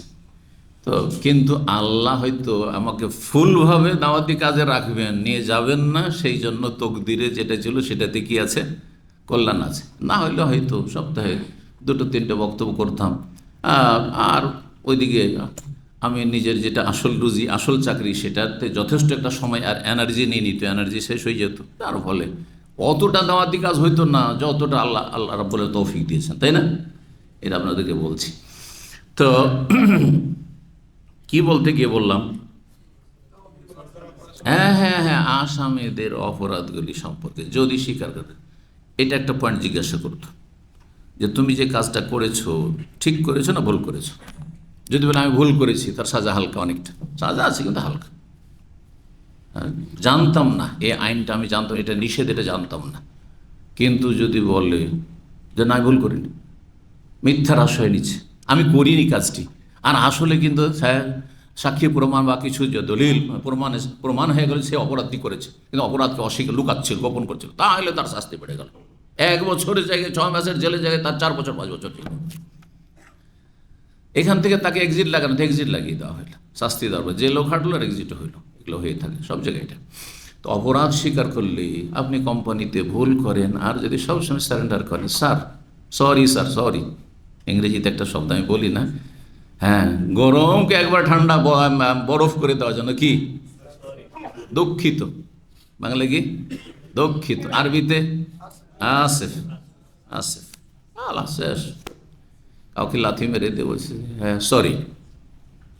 আর যদি সামান্য একটু আপনি অনিচ্ছাকৃত মসজিদে যাচ্ছেন আর কাউকে একটু লেগে গেল, হ্যাঁ লেগে গেল, আর তারপরে চলে গেলেন আপনি, বলে অহংকারী আছে, বড় বেয়াদব আছে, বলবে না, কিন্তু সাথে সাথে যদি বলেন কি সরি যে দুঃখিত, তাহলে আর মাইন্ড করবেন না, কথা ঠিক না? আর অতিরঞ্জন হচ্ছে কি, বেদাত, এখানে একটা বেদাত আছে আমাদের দেশে, যদি কাউকে লাত লেগে যায় তাহলে দেখছেন না। আর একটা বেদাত আছে অতিরঞ্জন, কি দুইজনের মাঝখান দিয়ে ও যেতে পারবে, দুইজন হয়তো মুসল্লি বসে আছে, নামাজও নেই, নামাজে থাকলে নামাজের সামনে দিয়েও যাচ্ছে না, দুইজনের ফাঁক দিয়ে নামাজে থাকা, নামাজের বাইরে এমনি বসে আছে, যাচ্ছে, তখন কি করে দেখেছেন না। এটা ইন্দোনেশিয়ান মালয়েশিয়ানরা হারামে মক্কা মদিনাতে এত বেশি করে যে একবার রুকুর চাইতে বেশি ঝুঁকে যায়, রুকুর চাইতে বেশি ঝুঁকে। আর অনেক বাংলা ভাষীকেও দেখেছি করতে, ঠিক কিনা? এটা জায়েজ না, এটাও বিদআত। অতিরঞ্জন, দেখেন অতিরঞ্জন বর্জিত, বেয়াদবি বর্জিত, দুটাই। যেমন বেয়াদবি জায়েজ নয়, তেমনি অতি ভক্তি জায়েজ না। ভক্তি তাহলে মধ্যম পন্থা কি? দুঃখিত, হ্যাঁ, অথবা যাচ্ছেন, যাওয়ার মতো জায়গা থাকলে যান। আর যদি দেখেন যে দুইজনের মাঝখানে যেটুকু জায়গা আছে আমি যদি সেখান দিয়ে ক্রস করি তাহলে লাথি লাগতে পারে না, যাবেন না আপনি, বেয়াদবি হইতে পারে, যাবেন না আপনি, কেন যাবেন, অপেক্ষা করেন। যে তো যাই হোক, তারপরে হ্যাঁ হ্যাঁ একটি তফসির হলো না, যে এই তসবিহ মানে এই দোয়াটি পড়েছিলেন, তাই না? কিন্তু আর একটি তফসির কিন্তু এর চেয়ে বেশি শক্তিশালী, সেটা হচ্ছে তার বিগত তসবির পরিমাণ, জিকির আজকারের পরিমাণ, ইবাদতের পরিমাণ যদি বেশি না হইতো, সে ভালো মানুষদের অন্তর্ভুক্ত না হইতো, তাহলে তার বিগত রেকর্ড যদি ভালো না হইতো, তাহলে তাকে কিয়ামত পর্যন্ত আমি মাছের পেটে রাখতাম। এই তফসিরটাতে আমাদের বাস্তব জীবনের সাথে বড় সম্পর্ক আছে। আমি যদি ভুল করেও দিই, কিন্তু আমার আলহামদুলিল্লাহ যে 10 বছর 20 বছর 30 বছরের রেকর্ড, বা ওই যেই দিন থেকে সাওয়াল সেই দিন থেকে আমার কোনো ব্যাড রিপোর্ট আল্লাহর কাছে নেই, কাবিরা গুনাহ নাই। কিন্তু একটা ভুল হয়ে গেছে, জীবনে এই লোকটি ভুল করেনি, সারা জীবন ভালো ইবাদতবন্দি করেছে, তাকওয়া পরহেজগারি অবলম্বন করেছে, তাহলে আমার বিগত ভালো রেকর্ডের জন্য ফরজ ওয়াজিব আদায় করেছে, হারাম নাজায়েজ থেকে বেঁচে থেকেছে, বেশি বেশি জিকির আজকার করেছে, অনেক কোরআন খতম করেছে, কোরআন তেলাওয়াত করেছে এবং দাওয়াতি কাজ করেছে, যার যেমন আমল আর কি। আপনাদেরও এরকমই আছে, ভালো আমল আছে না? কিন্তু বিগত রেকর্ড যদি অনেক ভালো থাকে, তাহলে বড় বড় গুনাহতেও আল্লাহ ছেড়ে দেন। যেমন বিশাল পুকুরে যদি সামান্য একটু নাপাকি থাকে, কিছুই হবে না ওই পানির, তাই না? হ্যাঁ, তারপরে বহমান পানি, প্রবাহিত পানি, নদীর পানিতে যদি নাপাকি, হ্যাঁ, মৃতদেহ বয়ে চলে যাচ্ছে, কিছু হচ্ছে, পানি খারাপ হচ্ছে, কারণ অনেক পানিতে সামান্য নাপাকি। এবার বুঝতে পেরেছেন? কিন্তু যদি সামান্য পানি থাকে, এইটুকু পানি, মানে আপনার আমল বেশি নাই, ফরজ নামাজেরই ঠিক নেই, হ্যাঁ, বিভিন্ন কাবিরা গুনাহে জড়িয়ে আছেন, এখনও ফজর নামাজ পড়েন না, আর আপনি কিছু গুনাহ করছেন যেগুলো কাবিরা গুনাহ, কিন্তু অত বড় কাবিরা, খুন করা নয়, শিরিক নয়, বিদাত নয় হয়তো, কিন্তু কিছু কাবিরা গুনাহ আছে। আপনি ওই মহিলাদের ছবি দেখছেন, সিরিয়াল দেখছেন, এগুলো গুনাহ না? আর অহরহ দেখছেন, তাহলে আল্লাহ কখন ধরে নেবেন? কারণ আপনার রেকর্ড ভালো নেই, আগের রেকর্ড খারাপ। আপনি এই 2-4 বছর থেকে হয়তো একটু নামাজি হয়েছেন, একটু মুসল্লি সেজেছেন, কিন্তু তার আগের জীবন খুবই খারাপ জীবন ছিল, অন্ধকার জীবন ছিল। ফালাউলা আন্নাহু কানা মিনাল মুসাব্বিহিন, ইউনূস আলাইহিস সালাম যদি, যারা তসবিহকারী, সারা জীবনে তসবিহকারী, তাদের দলের একজন না হইতো, ভালো মানুষ না হইতো, খারাপদের দলের হইতো, তাহলে তার এই ভুলের কারণে কিয়ামত পর্যন্ত আমি তাকে এমন ধরতাম যে মাছের পেটে তাকে রেখে দিতাম। এর বুঝতে পেরেছেন? জি হ্যাঁ, এই জন্য রেকর্ডটা ভালো করার চেষ্টা করবেন। রেকর্ড যদি ভালো থাকে, আর কোথাও যে হোঁচট খেয়ে পড়েও যান, মানে ভুল হয়ে গেছে, আল্লাহ গফুর, আল্লাহ মাফ করবেন, এই লোকটা ভালো, আমার বান্দা ভালো, কিন্তু একটা বড় ভুল হয়ে গেছে, আল্লাহ মাফ করবেন ইনশাআল্লাহ। কিন্তু তার মানে এই নয় যে আমার অনেক ভালো রেকর্ড আছে সেই জন্য আমি ভুল করবো, ইচ্ছা করে করবো না। যেমন ইচ্ছা করে আমি কখনো হোঁচট খেয়ে পড়বো না, আছাড় খাবো না, কিন্তু অনিচ্ছাকৃত পড়ে যেতে পারি, হ্যাঁ। তো ঠিক ওই রকমই কেউ গুনার জন্য ধৃষ্টতা দেখাবেন না, কিন্তু গুনাহ যদি হয়ে যায় তাহলে কাফারা মোচনের জন্য বিগত লাইফের ভালো আমলের বড় একটা ভূমিকা আছে, সারা জীবনের নেক আমলের বড় একটা ভূমিকা আছে, এই আয়াত প্রমাণ করে। কারণ ইউনূস আলাইহিস সালাম আল্লাহর নবী, কত তিনি ইবাদতবন্দি করেছেন, তার ঈমান ইয়াকিন কত মজবুত, আমরা সেখানে পৌঁছিতে পারি একজন নবীর ঈমান ইয়াকিন। আর তারপরে তাকওয়া পরহেজগারি, আর তারপরে তার সাথে তার নফল ইবাদত বন্দেগী, জিকির আজকার, আর তারপরে বহুমুখী ইবাদত বন্দেগী, তারপরে তার দাওয়ার কাজ। এত কষ্ট করেছেন, এত জালেম এই জনগণ কষ্ট দিয়েছে, ইমান তো নিয়ে কত কষ্ট দিয়েছে, সেগুলো সবর করেছেন। তারপর একটা ভুল করেছেন যে আল্লাহর অপেক্ষা না করে হুকুমের অপেক্ষা না চলে গেছেন। আল্লাহ মাফ করে, যা বোঝা গেছে। মাছের পেট থেকে আল্লাহ বের করলেন। মাছকে হজম করার আল্লাহ ক্ষমতা দিলেন না। তারপরে বিশাল মাছ, যেখানে একটা মানুষ 3.5 হাতের এত লম্বা মানুষকে একবার গিলে নিচ্ছে, দাঁতের আঘাত পর্যন্ত লাগেনি, শরীরে একটু কোনো রকমের আঘাত হয়নি, হ্যাঁ, কোন রকমের আহত হননি তিনি। কত বড় আল্লাহ রহমত! তাহলে কীভাবে আল্লাহ হেফাজত করেছেন? হ্যাঁ, মাছের পেটে আল্লাহ কীভাবে আল্লাহ হেফাজত করেছেন? তাহলে মাছকে আল্লাহর পক্ষ থেকে এই কুদরতি নির্দেশ ছিল, তুই একে চিবাতে পারবি না, হ্যাঁ, শুধু গিলতে হবে। ফালতা কামাহুল হুত, এই জন্য আল্লাহ কি বলছেন, তাকে লোকমা বানিয়ে নিয়েছে, মানে গিলে নিয়েছিল। হ্যাঁ, দাঁতে চিবাতে পারেনি, দাঁতে চেপে ধরতে পারেনি এবং হজম করতে পারেনি। সুবহানাল্লাহ! যেই চিন্তা করুন আপনি, এটা আল্লাহর রহমত। জি, না হইলে যদি চিবিয়ে চিবিয়ে গিলতো, হ্যাঁ, মাছে, তাহলে মাছদের শেষ শেষ।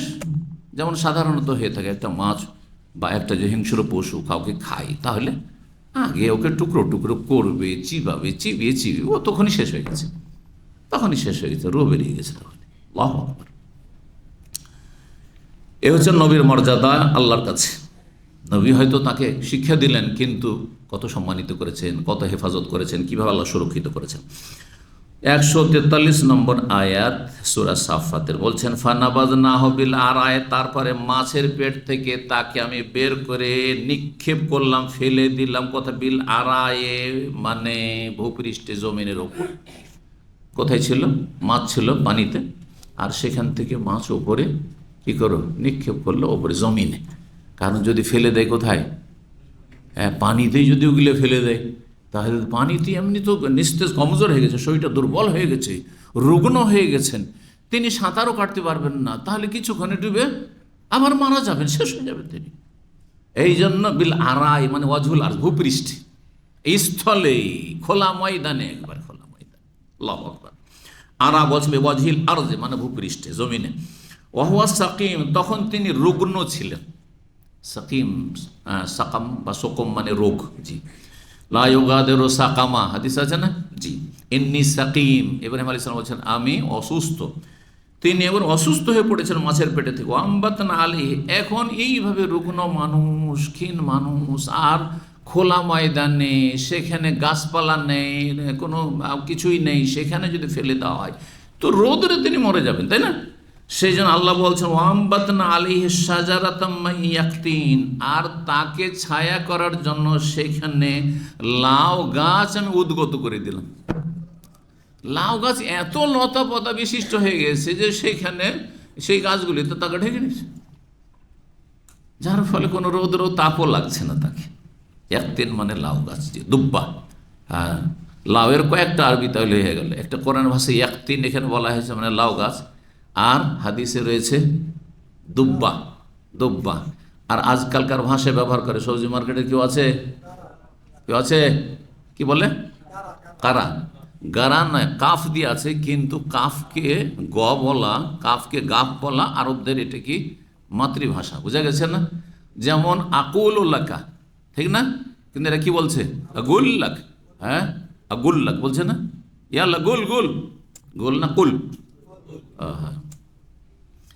অনেক বুড়ো মুয়াজ্জিনগুলো কাদ কামাতিস সালাকে কি পড়ে?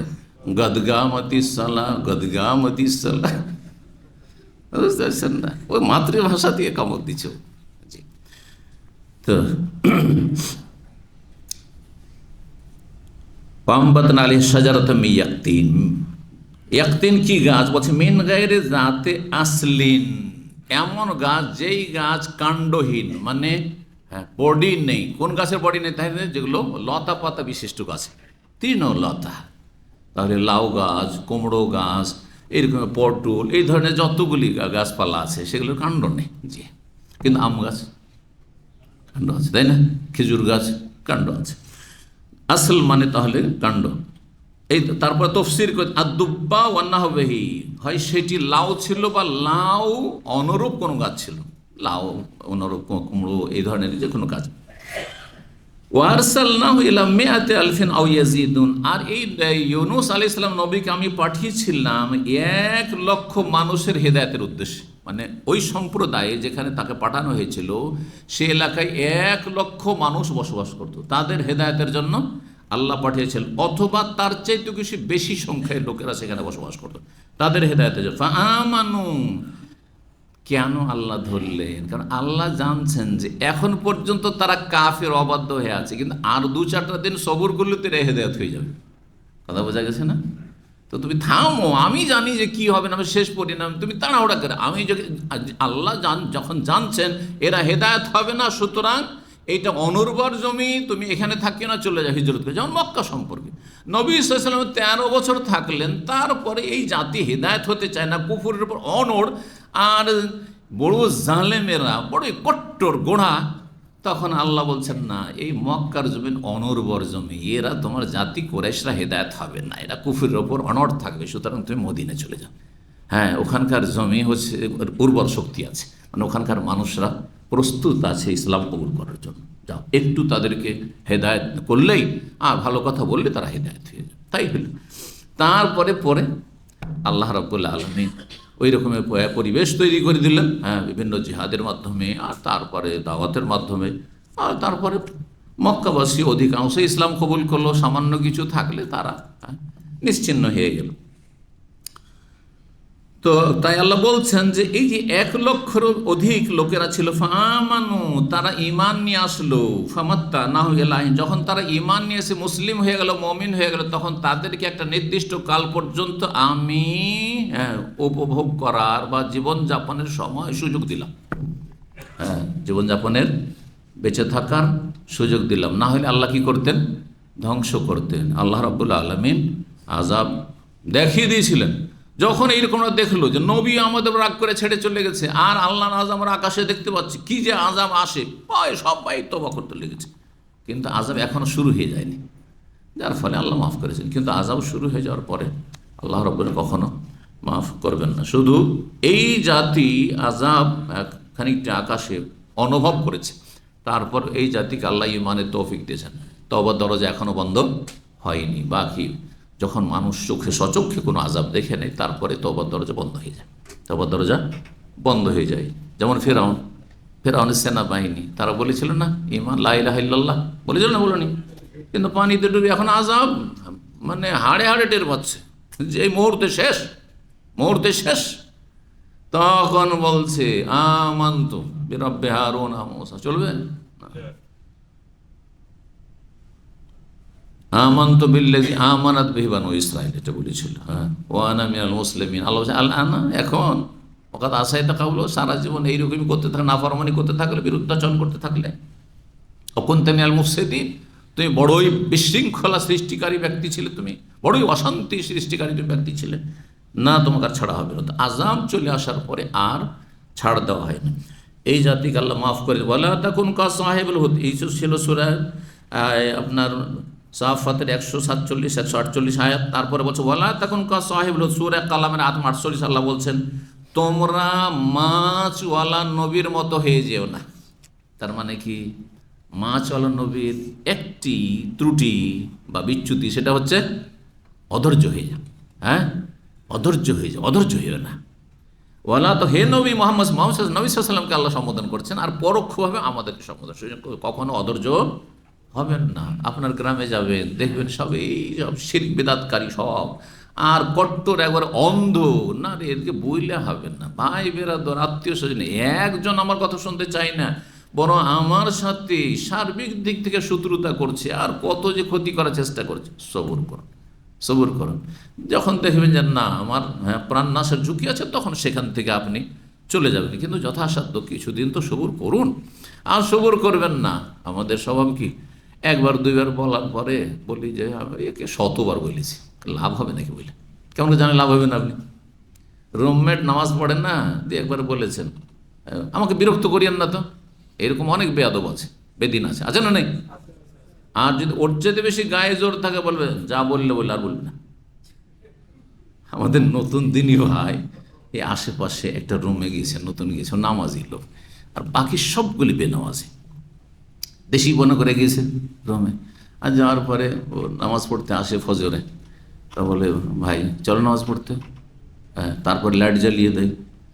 ওদের তো গায়ের জ্বালা হয়ে গেছে, কাকে নিলাম রে রুমে রে, তো লাইট জ্বালিয়ে দেয়, ডিস্টার্ব। বা লাইটও জ্বালায় না, ভয়ে লাইটও জ্বালাই না, বরং ওই হলে লাইট জ্বলে, দরজাটা একটু খুলে একটু আলো হয়, তারপর দরজাটা খুলতে একটু হতে সামান্য আওয়াজ হয়, তারপরে তাকে বলে যে তোমাকে রাখা যাবে না।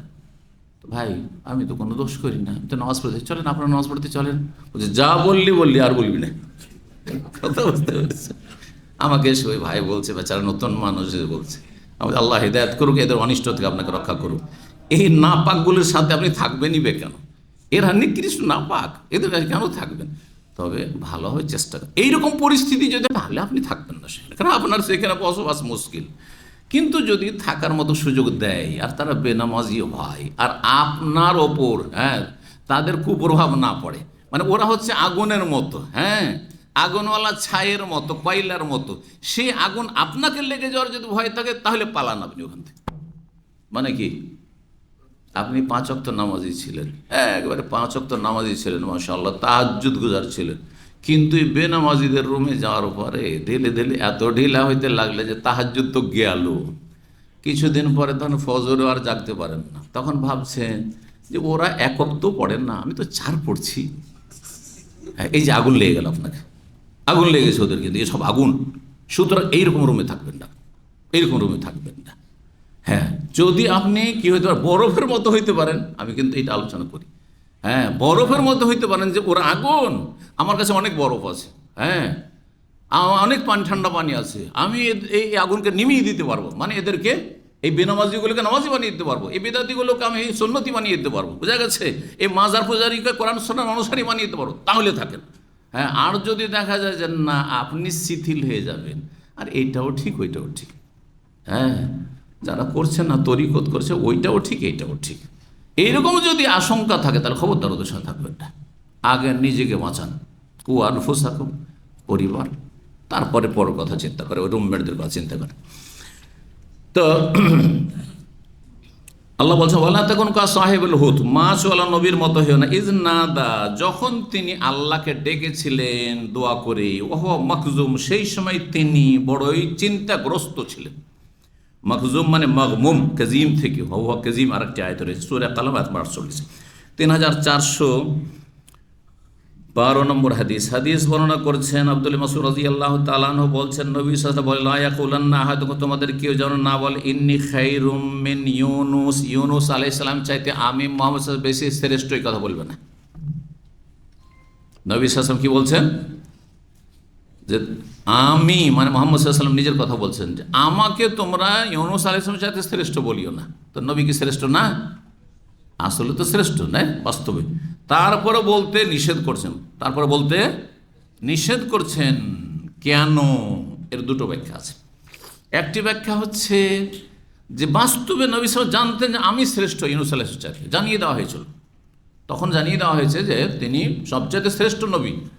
তারপরও নিষেধ কেন করছেন? এইটা নবী সাল্লাল্লাহু আলাইহি ওয়াসাল্লামের পক্ষ থেকে নমনীয়তা, তাওয়াজু, খাকসারি, বিনয়, বুঝেন তো, নিজে বড়ই হয়ে নিজেকে ছোট মনে করা। যেমন আমরা কয়েকজন আলেম আছি, আর আপনার উপস্থাপনা এসে একজনকে বাড়িয়ে দিল, সে আসলেই কিন্তু ওই 2-4-5 জন আলেমের মধ্যে আসলেই বড় তাদের মধ্যে, কিন্তু তারপরে বাড়িয়ে দেওয়া এটা পছন্দ করেন না উনি। কেন?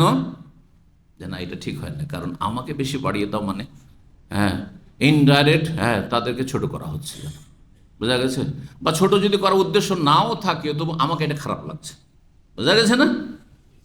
তো নবী সাল্লাল্লাহু আলাইহি সাল্লাম জানতেন, কিন্তু তারপরও নিষেধ করেছেন, যে এতে একটা মানহানির দিক আছে ইনডাইরেক্ট। যদি এখানে বলা হয় যে এই যে আমাদের এই যে ভলেন্টিয়ার ভাইদের মধ্যে না, এই নিয়ে হচ্ছেন নাম্বার 1, তো এতে ইনডাইরেক্ট অন্যদের ছোট করা হইতে পারে, এই জন্য এইটা বললে ভালো লাভ আছে না লস আছে এটা চিন্তা করতে হবে। বা বলছেন এই যে 5 জন আছেন ভলেন্টিয়ারের মাঝে, 15 জন ভলেন্টিয়ারের 5 জন আছেন না, এরা খুব ভালো, অন্যরা কিন্তু মাইন্ড করে নেবে, তাহলে তো ভালোর মধ্যে আমি পড়লাম না, 5 জন তারপরে ভালোর মধ্যে পড়লাম না, তাই না? তাহলে আর আমি এসব করবোই না, ঠিক কিনা? তো যেন মানহার দিক না থাকে। আপনি কাউকে বাড়াইতে গিয়ে মানহানি যদি হয় এটা করবেন না। কারণ অনেকে আজকাল সোশ্যাল মিডিয়াতে উনি এই তো সেই, ওনার খেদমতের মতো কারো খেদমত নেই, এটা বলাই যাচ্ছে না। আপনি অন্যকে ছোট করলেন, আপনি কেন এভাবে বলবেন? আপনি ওনার অনেক খেদমত আছে, ঠিক আছে, কিন্তু ওনার খেদমতের মতো কারো খেদমত নেই, এইটা বলাতে অন্যের কি করা হইল? মানহানি, অন্যকে ছোট করা হইল। আর ইউনুস আলাইহিস সালাম সম্পর্কে কেউ এটা ভাবতে পারে যে তিনি মাছের পেটে গেছে, জেল খেটেছেন মাছের পেটে, হ্যাঁ, তো তার চাইতে কত শ্রেষ্ঠ আমাদের নবী, এরকম কথা আসতে পারে, এইটা ধারণা করা ঠিক নয়। কারণ মানুষ ভুল করেও অনেক সময় শ্রেষ্ঠ হইতে পারে। ভুল আছে সামান্য, কিন্তু নেকি আছে, ইবাদত আছে, দাওয়াত আছে অনেক বেশি, তার পাহাড়ের মতো কিছুই নাই এই ভুলটা তার জাগেছে। এই জন্য আপনারা অনেকে আলেমের সামান্য ভুল নিয়ে আপনারা এটাকে খুব প্রচার করা আর সেটাকে হাইলাইট করা না, মোটেই উচিত নয়। দেখতে হবে যে সে আলেমের বিগত কত খেদমত আছে, কত ভালো কাজ আছে, আর তার যে ভুলটা আছে সেটা দিয়ে তার ব্যক্তির ক্ষতি, মানে তার আমলের ক্ষতি, কিন্তু আমাদের জাতির কোনো ক্ষতি নাই। এটা আকীদাগত কোনো বিষয় নয়, এটা মানহাজগত কোনো বিষয় নয়, সে বিদাতি কোনো বক্তা নয়, এবং তার দ্বারা কেউ ক্ষতিগ্রস্ত হচ্ছে না। তার ব্যক্তি জীবনে তার পারিবারিক একটা দুর্বলতা, স্ত্রীর সাথে ভালো আচরণ করে না, অথবা তার ছেলে মেয়েগুলো অসৎ হয়ে গেছে, তাতে আমাদের কি ক্ষতি? আমাদের ক্ষতি আছে? এমন বিষয় তাহলে চর্চা করতে হবে না, এমন দোষ যেই দোষ তার মধ্যেই সীমিত বা তার পরিবারে সীমিত, আমাদের তাতে কার ক্ষয়ক্ষতি নেই। বুঝলেন না? বুঝলেন না? কিন্তু তার দোষের কারণে দাওয়াতের ময়দানে যদি জাতি ক্ষতিগ্রস্ত হয় তাহলে অবশ্যই বলতে হবে, জাতিকে সতর্ক করতে হবে, না হলে খেয়ানত করবে, লোকেরা গুমরা হয়ে যাবে। বিদাতি কথাবার্তা বলছে, হ্যাঁ, নবী সাল্লাল্লাহু আলাইহি ওয়াসাল্লামের তরিকার বিপরীত কোনো কথা বলছে, সুফি ইজমের কথা বলছে, বা ক্ষমতায় হচ্ছে ইসলাম, হ্যাঁ, আর বলছেন না না না বড় আলেম, উনি বড় আলেম, হ্যাঁ, উনি আল্লামা, নাউজুবিল্লাহ। আপনি জাতিকে বিভ্রান্ত করলেন আপনি, তাহলে তার ভুল ব্যাখ্যাগুলো নিয়ে নেবে মানুষ। আশা করি বোঝা গেছে, তাই না?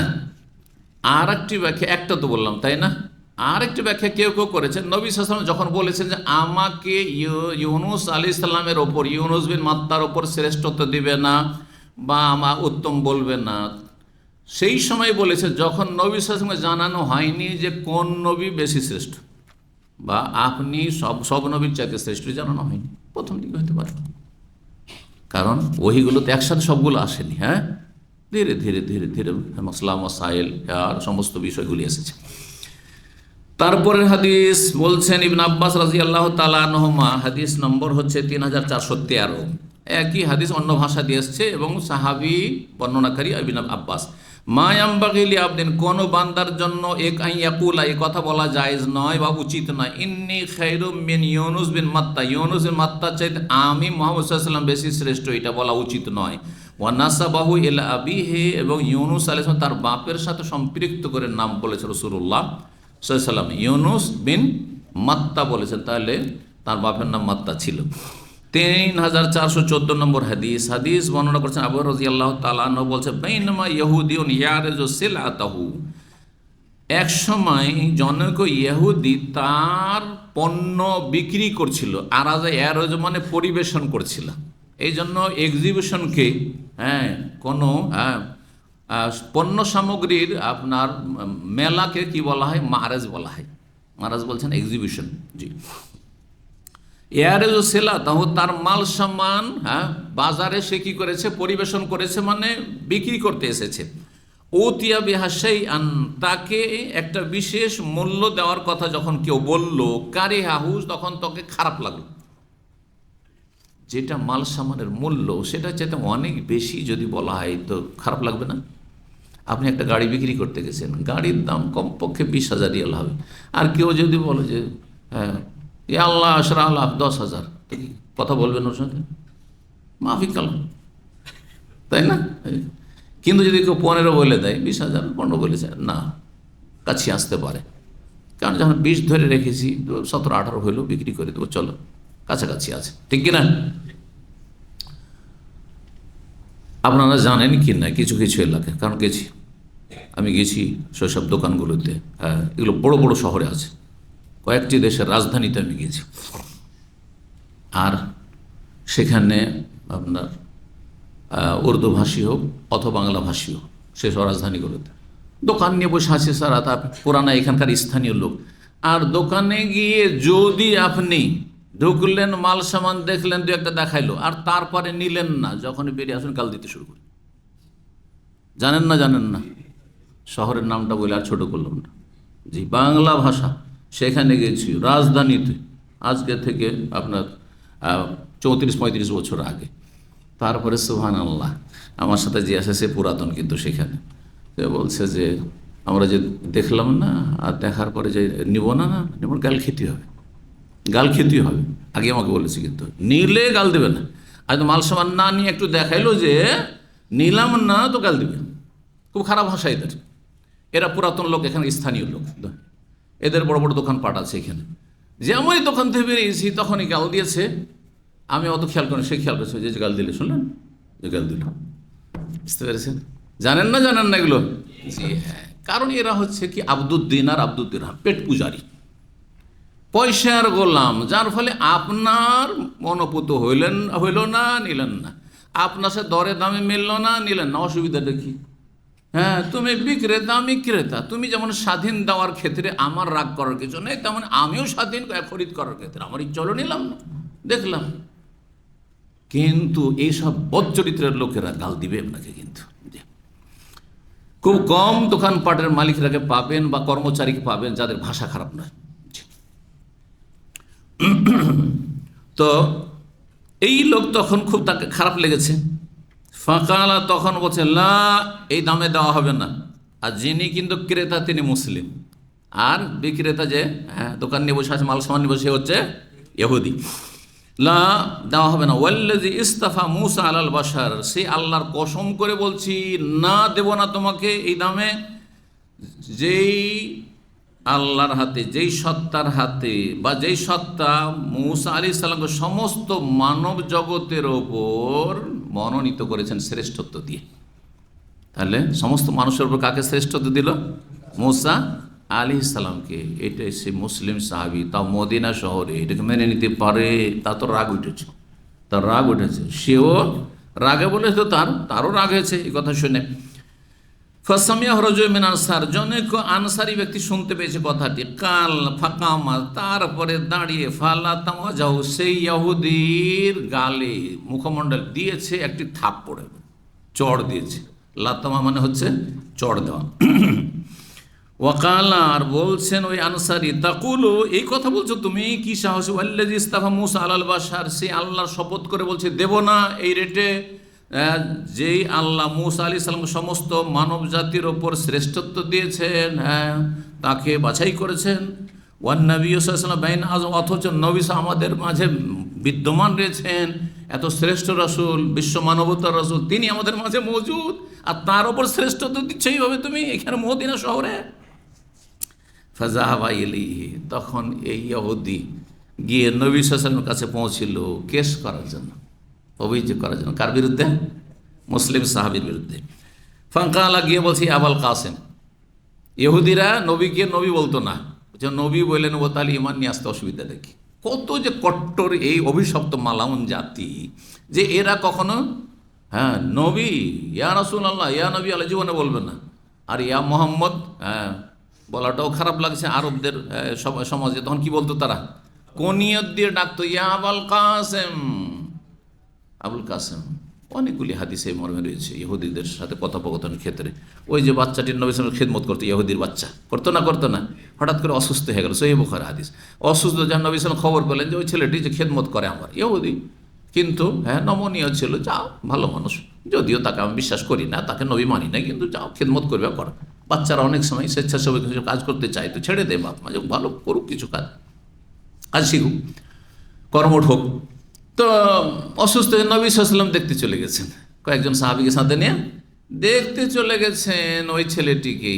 আর তারপরে তার খোঁজ খবর নেওয়ার পরে শেষকালে দেখছে যে শেষ অবস্থায়, মরে যাবে, বাঁচবে না। নবী সাল্লাল্লাহু আলাইহি বললেন যে হে বালক, তুমি লা ইলাহা ইল্লাল্লাহ পড়ে মুসলমান হয়ে যাও, লা ইলাহা ইল্লাল্লাহ পড়ে নাও। তখন বাচ্চাটি তাকাচ্ছে বাপের চোখের দিকে, হ্যাঁ, যে শুনবো কি শুনবো না। টাকা পয়সা যখন আমাদের বাচ্চাদেরকে, এটা পরীক্ষা করেছেন কিনা আমি দেখেছি, বাচ্চাদেরকে কেউ হাদিয়া গিফট দিয়েছে, টাকা দিচ্ছে, তারা আমাদের তাকায়, আমাদের টাকা মানে গ্রিন সিগন্যাল না রেড সিগন্যাল। যদি গ্রিন সিগন্যাল দেখে যে ওকে নিয়ে নাও, তাহলে নিয়ে নেবে, আজ তাহলে খবরদার নিবে না, বোঝা গেছে না। অথবা জবানি বলে দিলেন যে না না না না নিবে না, নিবে না বাচ্চা। জি, তো ওই বাচ্চাও তাকাচ্ছে যে আমি কি কথাটি কবুল করবো না করবো না মোহাম্মদ সাল্লামের। তখন ওর বাবা কি বলছে, আতে আবুল কাসেম, আবুল কাসেমের কথা মেনে নাও। তখন কলমা পড়ে নিল। নবী সাল্লাম এত খুশি হলেন, এত খুশি হলে, একটা লোককে জাহান্নামে বাঁচাতে পারলাম, একটা ছেলেকে জাহান্নামে বাঁচাতে পারলাম। হ্যাঁ, আবু বকর ওমর এদেরকে সাথে নিয়ে বেরোচ্ছেন তার বাড়িতে, বলছে আলহামদুলিল্লাহ আনকাযা মিনান নার, সে আল্লাহর অশেষ শুকরিয়া যিনি এই ছেলেটিকে জাহান্নামের আগুন থেকে রক্ষা করলেন।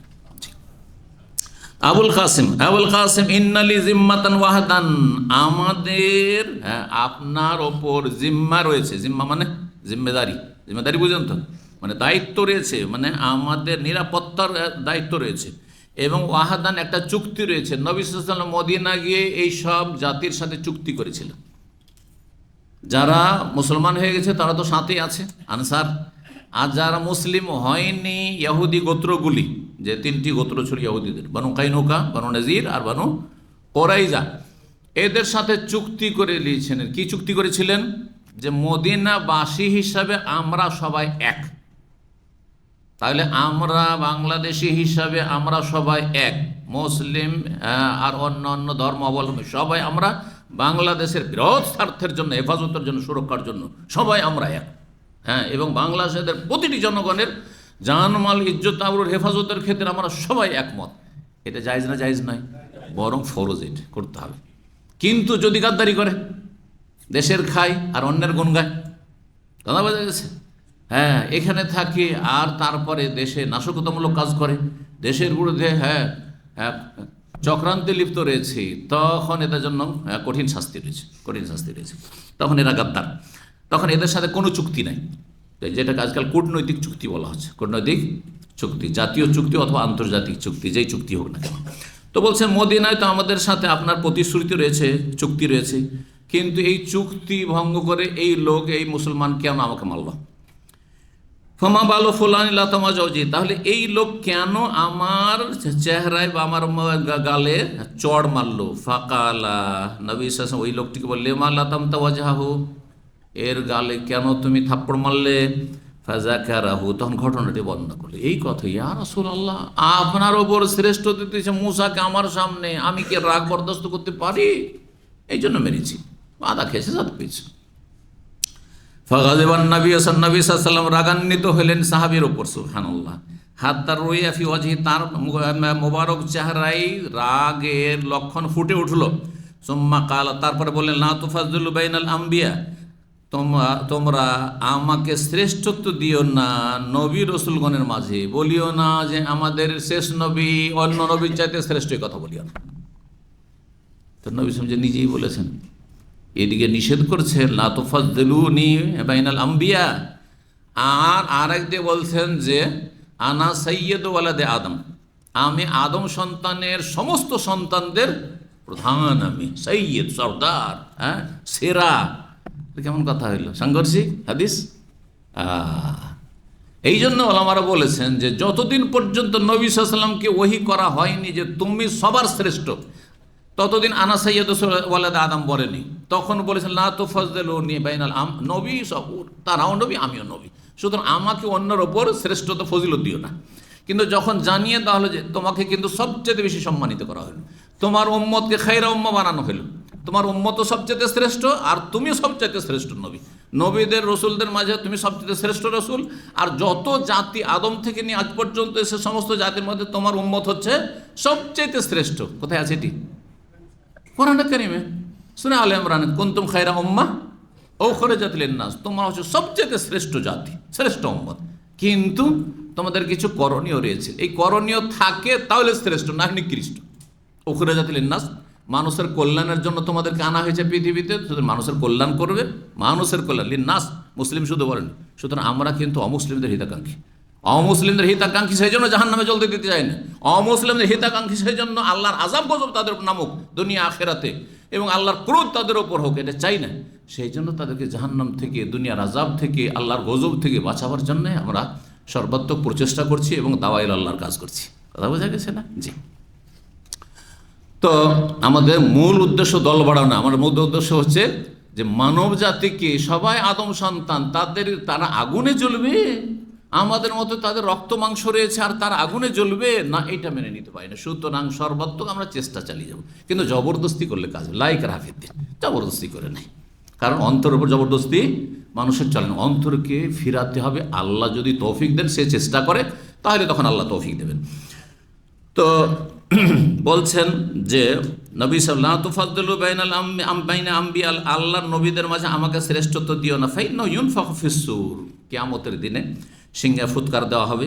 ফায়াসাকু মান ফিস সামাওয়াতি ওয়া মান ফিল আরদ, আকাশে এবং জমিনে যে কেউ আছে সবাই অজ্ঞান হয়ে যাবে, সবাই অজ্ঞান হয়ে যাবে, এমনকি ফেরেশতারা অজ্ঞান হয়ে যাবে। তো বলছেন ইল্লা মান শা আল্লাহ, তবে আল্লাহ যার সম্পর্কে চাইবেন, ব্যতিক্রম ফেরেশতাদের মধ্যে কেউ থাকতে পারে, আল্লাহ যদি চান কারো সম্পর্কে হতে পারে। মানুষের মধ্যেও যদি মুসা আলাইহিস সালাম হতে পারে যে ওই যে তুর পাহাড়ে একবার অজ্ঞান হয়েছে, সেই জন্য এখানে তিনি ব্যতিক্রম, সেখানে এটা হইতে পারে, যেমন নবী সাল্লাল্লাহু আলাইহি ওয়াসাল্লাম বলছেন সম্ভাবনা এটা রয়েছে। আল্লাহ যদি চান। সমস্ত কায়দা নীতিমালাতে ব্যতিক্রম আছে, এটা জানেন যারা শিক্ষিত মানুষ। আমরা যখন ইংরেজি কায়দা পড়তাম তখন বলতো যে এটা হচ্ছে এক্সেপশনাল, ব্যতিক্রম, ঠিক না? আরবিতে কায়দাতে আছে এটা খেলাফে কিয়াস, এটা হচ্ছে ব্যতিক্রম। খেলাফে কিয়াস মানে যেটা আমার সার্কুলার আছে গ্রামারের, সেটাতে বাইরে, এটা তো কোনো আওতাতে পড়ে না, কোনো কায়দা কানুনের আওতাতে পড়ে না। ওই জন্য সারফের কিতাবে হাজা খেলাফ কিয়াসি, এটা কায়দা নাহু সারফের কায়দা কানুনের খেলাফ, মানে ব্যতিক্রম। তো আল্লাহ রাব্বুল আলামিন যে সিংহে ফুৎকার দিয়ে সমস্ত মানুষ, জিন এবং ফেরেশতা সবাই বেহুশ হবে, কিন্তু আল্লাহ যেই ফেরেশতা সম্পর্কে চাইবেন হবে না, বেহুশ হবে না। যদি আল্লাহ চান যে মালাকুল মউত হবে না, হবে না। হ্যাঁ, আল্লাহ যদি চান জিবরাইল বেহুশ হবে না, তো হবে না। আল্লাহ যদি চান যে ইসরাফিল সিংহে ফুঁক দিচ্ছে, সে বেহুশ হবে না, অজ্ঞান হবে না, তো হবে না। আল্লাহ চাইলে হবে না। জি, ইল্লা মান শা আল্লাহ। সুম্মা ইউনফাখু ফীহি উখরা, বেহুশ হয়ে তারপরে সবাই মারা গেল। দ্বিতীয়বার যে ফুঁক দেওয়া হবে, ফাকুন, তখন পুনরুত্থান, এখন পুনর্জীবিত আবার, হ্যাঁ, প্রাণ সঞ্চার হচ্ছে, রূহ দিয়ে দেওয়া হচ্ছে।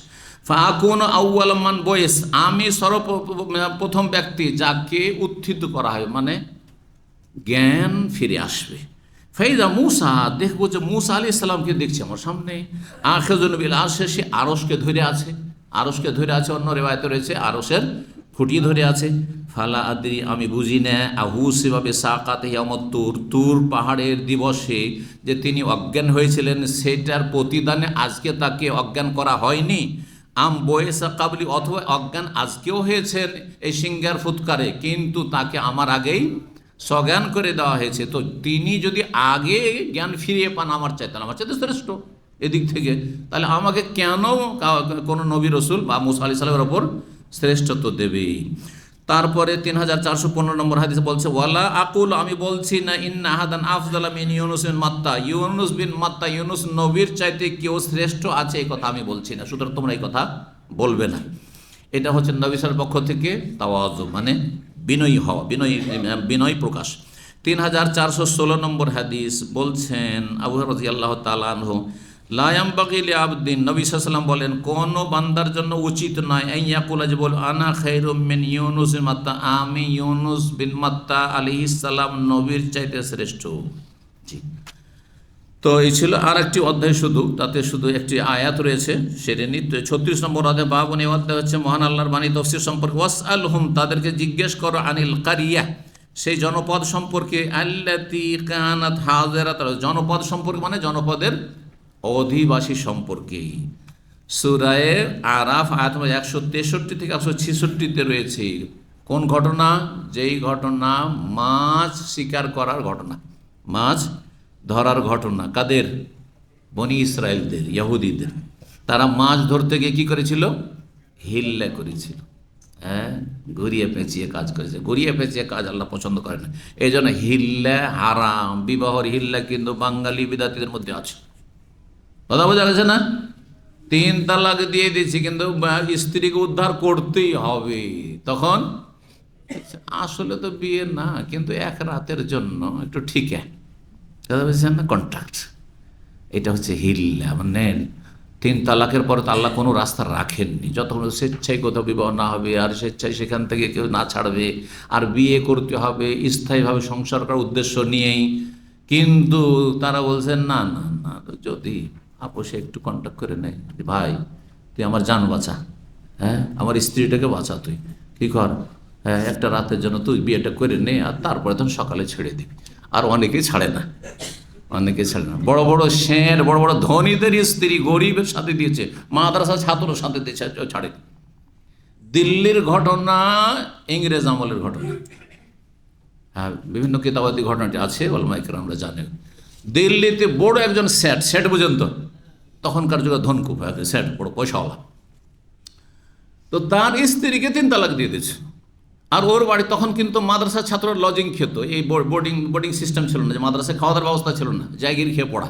জায়গির বুঝেন তো, লজিং বা জায়গির বুঝেন তো। তালবেলিম একটা ছাত্র মাদ্রাসার এক বাড়িতে খাবে, অথবা কয়েক বাড়ি মিলে খাবে, অমুক দিনে অমুকের বাড়ি, অমুক দিন অমুকের বাড়ি। এইভাবে কত কষ্ট করে আমাদের যুগটায় পড়াশোনা হয়েছে।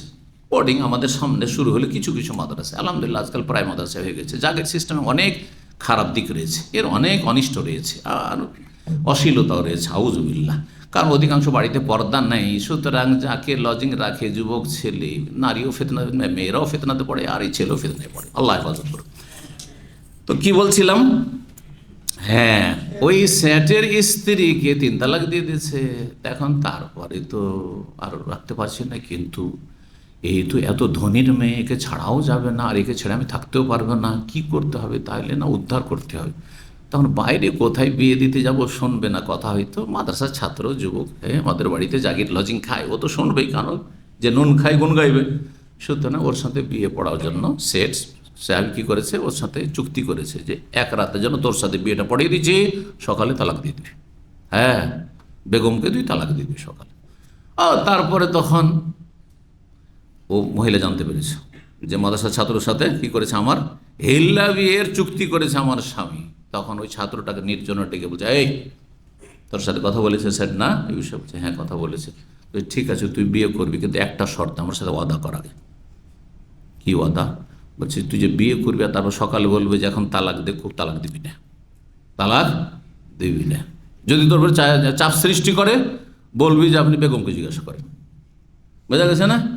হ্যাঁ, জিজ্ঞাসা করেন তাকে, আমি জানি না কিছু, আমি বলতে পারবো না, আমি ঠিক আছি, তোর সাথে থাকবো সারা জীবন, তোর সাথে সারা জীবন থাকবো, ওর সাথে আর যাবো না। ও 3 তালাক 3বারে দিয়েছে, ওকে আমি চাই না। সুবহানাল্লাহ, সকাল হয়েছে, তারপর ছেলেটাকে বলছে তালাক লিখ, তালাক দে। বলছে আমি কিছু জানি না, আস্তাগফিরুল্লাহ, জানি না কি ব্যাপার।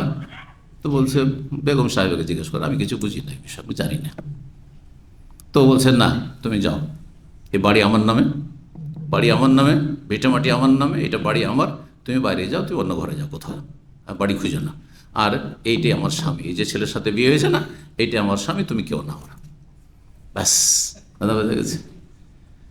আর একটা ঘটনা বলে দিই, কারণ এতে শিক্ষা রয়েছে, যে বেদাতিদের রাস্তা ধরবেন না, আর বেদাতিদেরকে সতর্ক করবেন, এই সব হারাম কাজ করবেন, কুকাজ, নোংরামি এগুলো।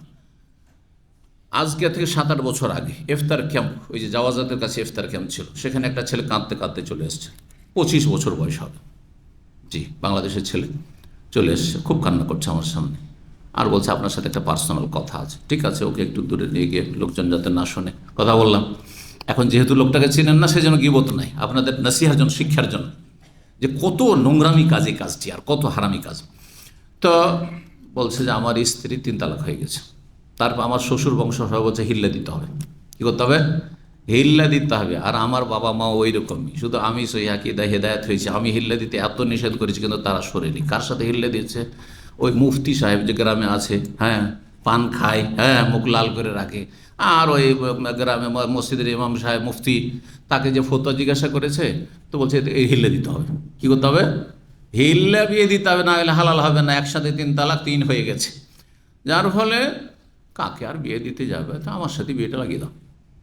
ওই মুফতি বলছে যে কোথায় আর খুঁজে বেড়াবে, আমার সাথে ওর স্ত্রীটা সুন্দরী ছিল, তো বলছে আমার সাথে বিয়ে দিয়ে দাও।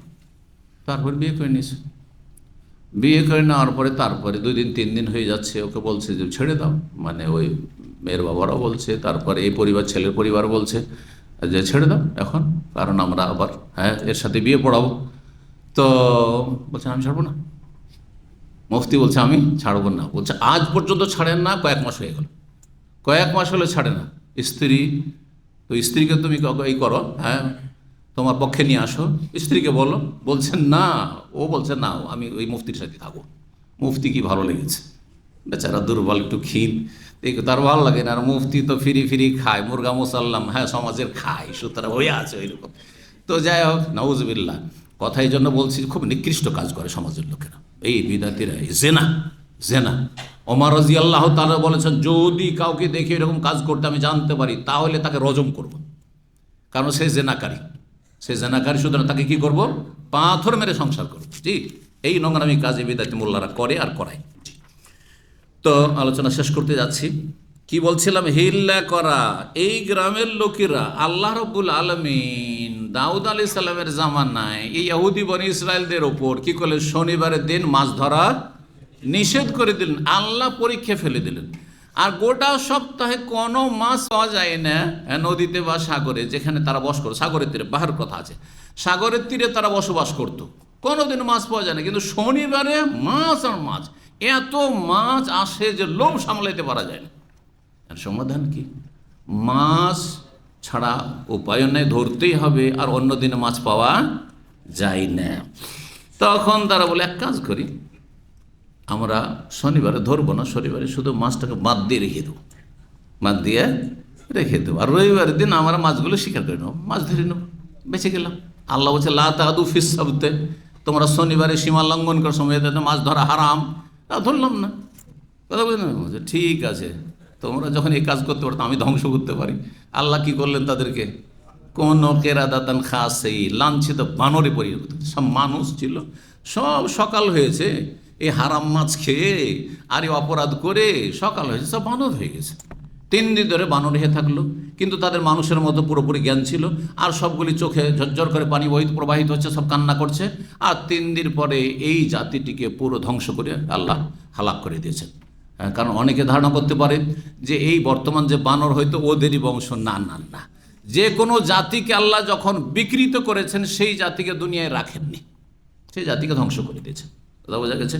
তো এই সম্পর্কে শেষ হতে যাচ্ছে, আল্লাহ বলছেন যে জিজ্ঞাসা করো সেই জনপদের অধিবাসীদেরকে, আল্লাতি কানাত হাজিরাতাল বাহরে, যারা বসবাস করতো সাগরের তীরবর্তী এলাকায় বা সমুদ্রের তীরবর্তী অঞ্চলে, ইদ ইয়াদুনা ফিস সাবতি, যখন তারা সীমা লঙ্ঘন করা শুরু করেছিল শনিবারের দিন, সাবত মানে শনিবার, ইয়াদুন ইয়াতাআদ্দাউন মানে ইয়াতাজাওয়াজুনা ফিস সাবতি, তারা সীমা লঙ্ঘন করেছিল, আল্লাহর নিষেধাজ্ঞা লঙ্ঘন করেছিল। ইস্তাতিম হিতানহুম, তাদের মাছগুলি আসতো, ইয়াউমা সাবতিহিম, তাদের শনিবারে, তাদের ছুটির দিনে, কারণ ইহুদিদের ছুটির দিন হচ্ছে, বড় দিন হচ্ছে শনিবার এখন পর্যন্ত, তাই না? জি, ইয়াউমা সাবতিহিম, শনিবারের দিনে, সুররা আন, ভাসমান হয়ে, শুধু মাছ আসতো না, মাছ ভেসে উঠতো, ওপরে ভাসছে শুধু, মানে লোভ আর সামলানো যাচ্ছে না। মাছ যদি পানিতে ডিপে থাকে, নিচে থাকে, তাহলে তো বুঝতে পারছে না যে মাছ কম আছে না বেশি আছে, কিন্তু একবার ভাসমান অবস্থায়, সুররা আন মানে ভাসমান অবস্থায়, সবারে। তো তারপরে আয়াতের পুরো তফসির সংক্ষেপ করে বলছে, কোন আল্লাহ তখন এদেরকে ধ্বংস করার জন্য, তার কয় ভাগে ভাগ হয়েছিল, 3 ভাগে বিভক্ত হয়েছিল। একদল মুসলিমেও সামান্য লোক, তারা কঠোরভাবে নিষেধ করলে এই কাজ করিও না, আল্লাহর আযাব নেমে আসবে, খবরদার এই কাজ করিও না। আর এক দল বলছেন না না না, আমরা লোভ সামলাইতে পারবো না, আমরা হিল্লা করব, আমরা শনিবারের দিন রেখে দেবো বাদ দিয়ে, আর রবিবারের দিন বা অন্য দিনে মাছগুলি ধরে নেব, কেন মাছ ছাড়বো, ঠিক আছে। এই জাতি নাফরমানি করলো। আর এক জাতি বললো যে আমরা মাছও ধরতে যাব না, আর আমরা তোদেরকে বলতেও যাব না কিছু, আদা খাবি স্বাদ পাবি। কথা বলছে, কয় জাতিকে আল্লাহ ধ্বংস করেছেন? দুই জাতিকে আল্লাহ ধ্বংস করেছেন। আল্লাহ ফানজাইনাল্লাযীনা ইয়ানহাউনা আনিস সু, যারা পাপ থেকে বারণ করেছিল তাদেরকে আমি শুধু রেহাই দিয়েছিলাম, মুক্তি দিয়েছিলাম। মানে ওই যে আমর বিল মারুফ উপদেশ দিয়েছিল, খবরদার এই কাজ করিও না, তোমাদের হাত পা ধরছি, তোমাদেরকে অনুরোধ করছি, তোমরা এই সীমালঙ্ঘন করিও না, আল্লাহর নাফরমানি করিও না, আল্লাহর আযাব নেমে আসবে। কি যে হয়, ওরাকে শুধু আমি ছেড়েছিলাম। ওয়াখাযনাল্লাযীনা যালামু, আর এই জালেম দুই শ্রেণীর লোক। তাহলে বোবা শয়তানগুলি জালেম, যারা শিরক বিদআত দেখছে আর তার বিরুদ্ধে বলে না, যারা পাপকে দেখছে আর পাপের বিরুদ্ধে সোচ্চার নয়, পাপীদেরকে দেখছে আর পাপীদের সাথে তাদের তাদের সুসম্পর্ক এবং তাদের খাতির আর মহব্বত আর তাদের সাথে চলাফেরা উঠা বসা, কোনো রকমের দ্বিধাদ্বন্দ্ব নেই এদের সাথে তাদের আন্তরিকতা রাখতে, ওদেরকেও আল্লাহ জালেম বলে আখ্যায়িত করেছেন। হ্যাঁ, ওয়াখাযনাল্লাযীনা যালামু, জালেমদেরকে পাকড়াও করেছিলাম বিআযাবিন বাইসিন, কঠিন শাস্তি দিয়ে, বিমা কানু ইয়াফসুকুন, তাদের পাপাচারের কারণে। আর সেটা ছিল, আযাবটা ছিল ফাকুলনা লাহুম, সূরা আরাফের আয়াত নম্বর 166 রয়েছে, কুনু কিরাদাতান খাসিন, তোমরা লাঞ্ছিত বানরে পরিণত হয়ে যাও। এখানে আজকের আলোচনা শেষ করছি। ওয়া জাযাকুমুল্লাহু খাইরান ওয়া সাল্লাল্লাহু আলা নবিয়িনা মুহাম্মদ ওয়া আলা আলিহি ওয়া সাহবিহি আজমাইন। আল্লাহ রাব্বুল আলামিনের কাছে দোয়া করি আল্লাহ আপনাদের ভালো করুন, দুনিয়া আখিরাতে বরকত দান করুন, দিনের ওপর আল্লাহ রাখুন, ফরজ ওয়াজিব আদায় করা তৌফিক দান করেন, 5 ওয়াক্ত নামাজের হেফাজতের তৌফিক দান করেন, হারাম জীবনযাপন থেকে আল্লাহ বাঁচিয়ে রাখেন, হারাম রুজি থেকে আল্লাহ বাঁচিয়ে রাখেন, এবং হালাল রুজিতে আল্লাহ বরকত দান করে। যেসব ভাইদের কাজকর্ম নেই আল্লাহ তাদের কাজের ব্যবস্থা করে দেন, রুজির ব্যবস্থা করে দেন, এবং যারা অসুস্থ তাদের অসুস্থতা দূর করে দেন, যারা বন্যা দুর্গত, যারা বন্যা কবলিত আল্লাহ তাদেরকে রহম করেন, এবং তাদেরকে আল্লাহ রাব্বুল আলামিন যেন তাদের উত্তম বিকল্প দান করেন, রুজিতে বরকত দান করেন, হেফাজত করেন। ওয়া সাল্লাল্লাহু আলা মুহাম্মদ ওয়া আলা আলিহি ওয়া সাহবিহি আজমাইন।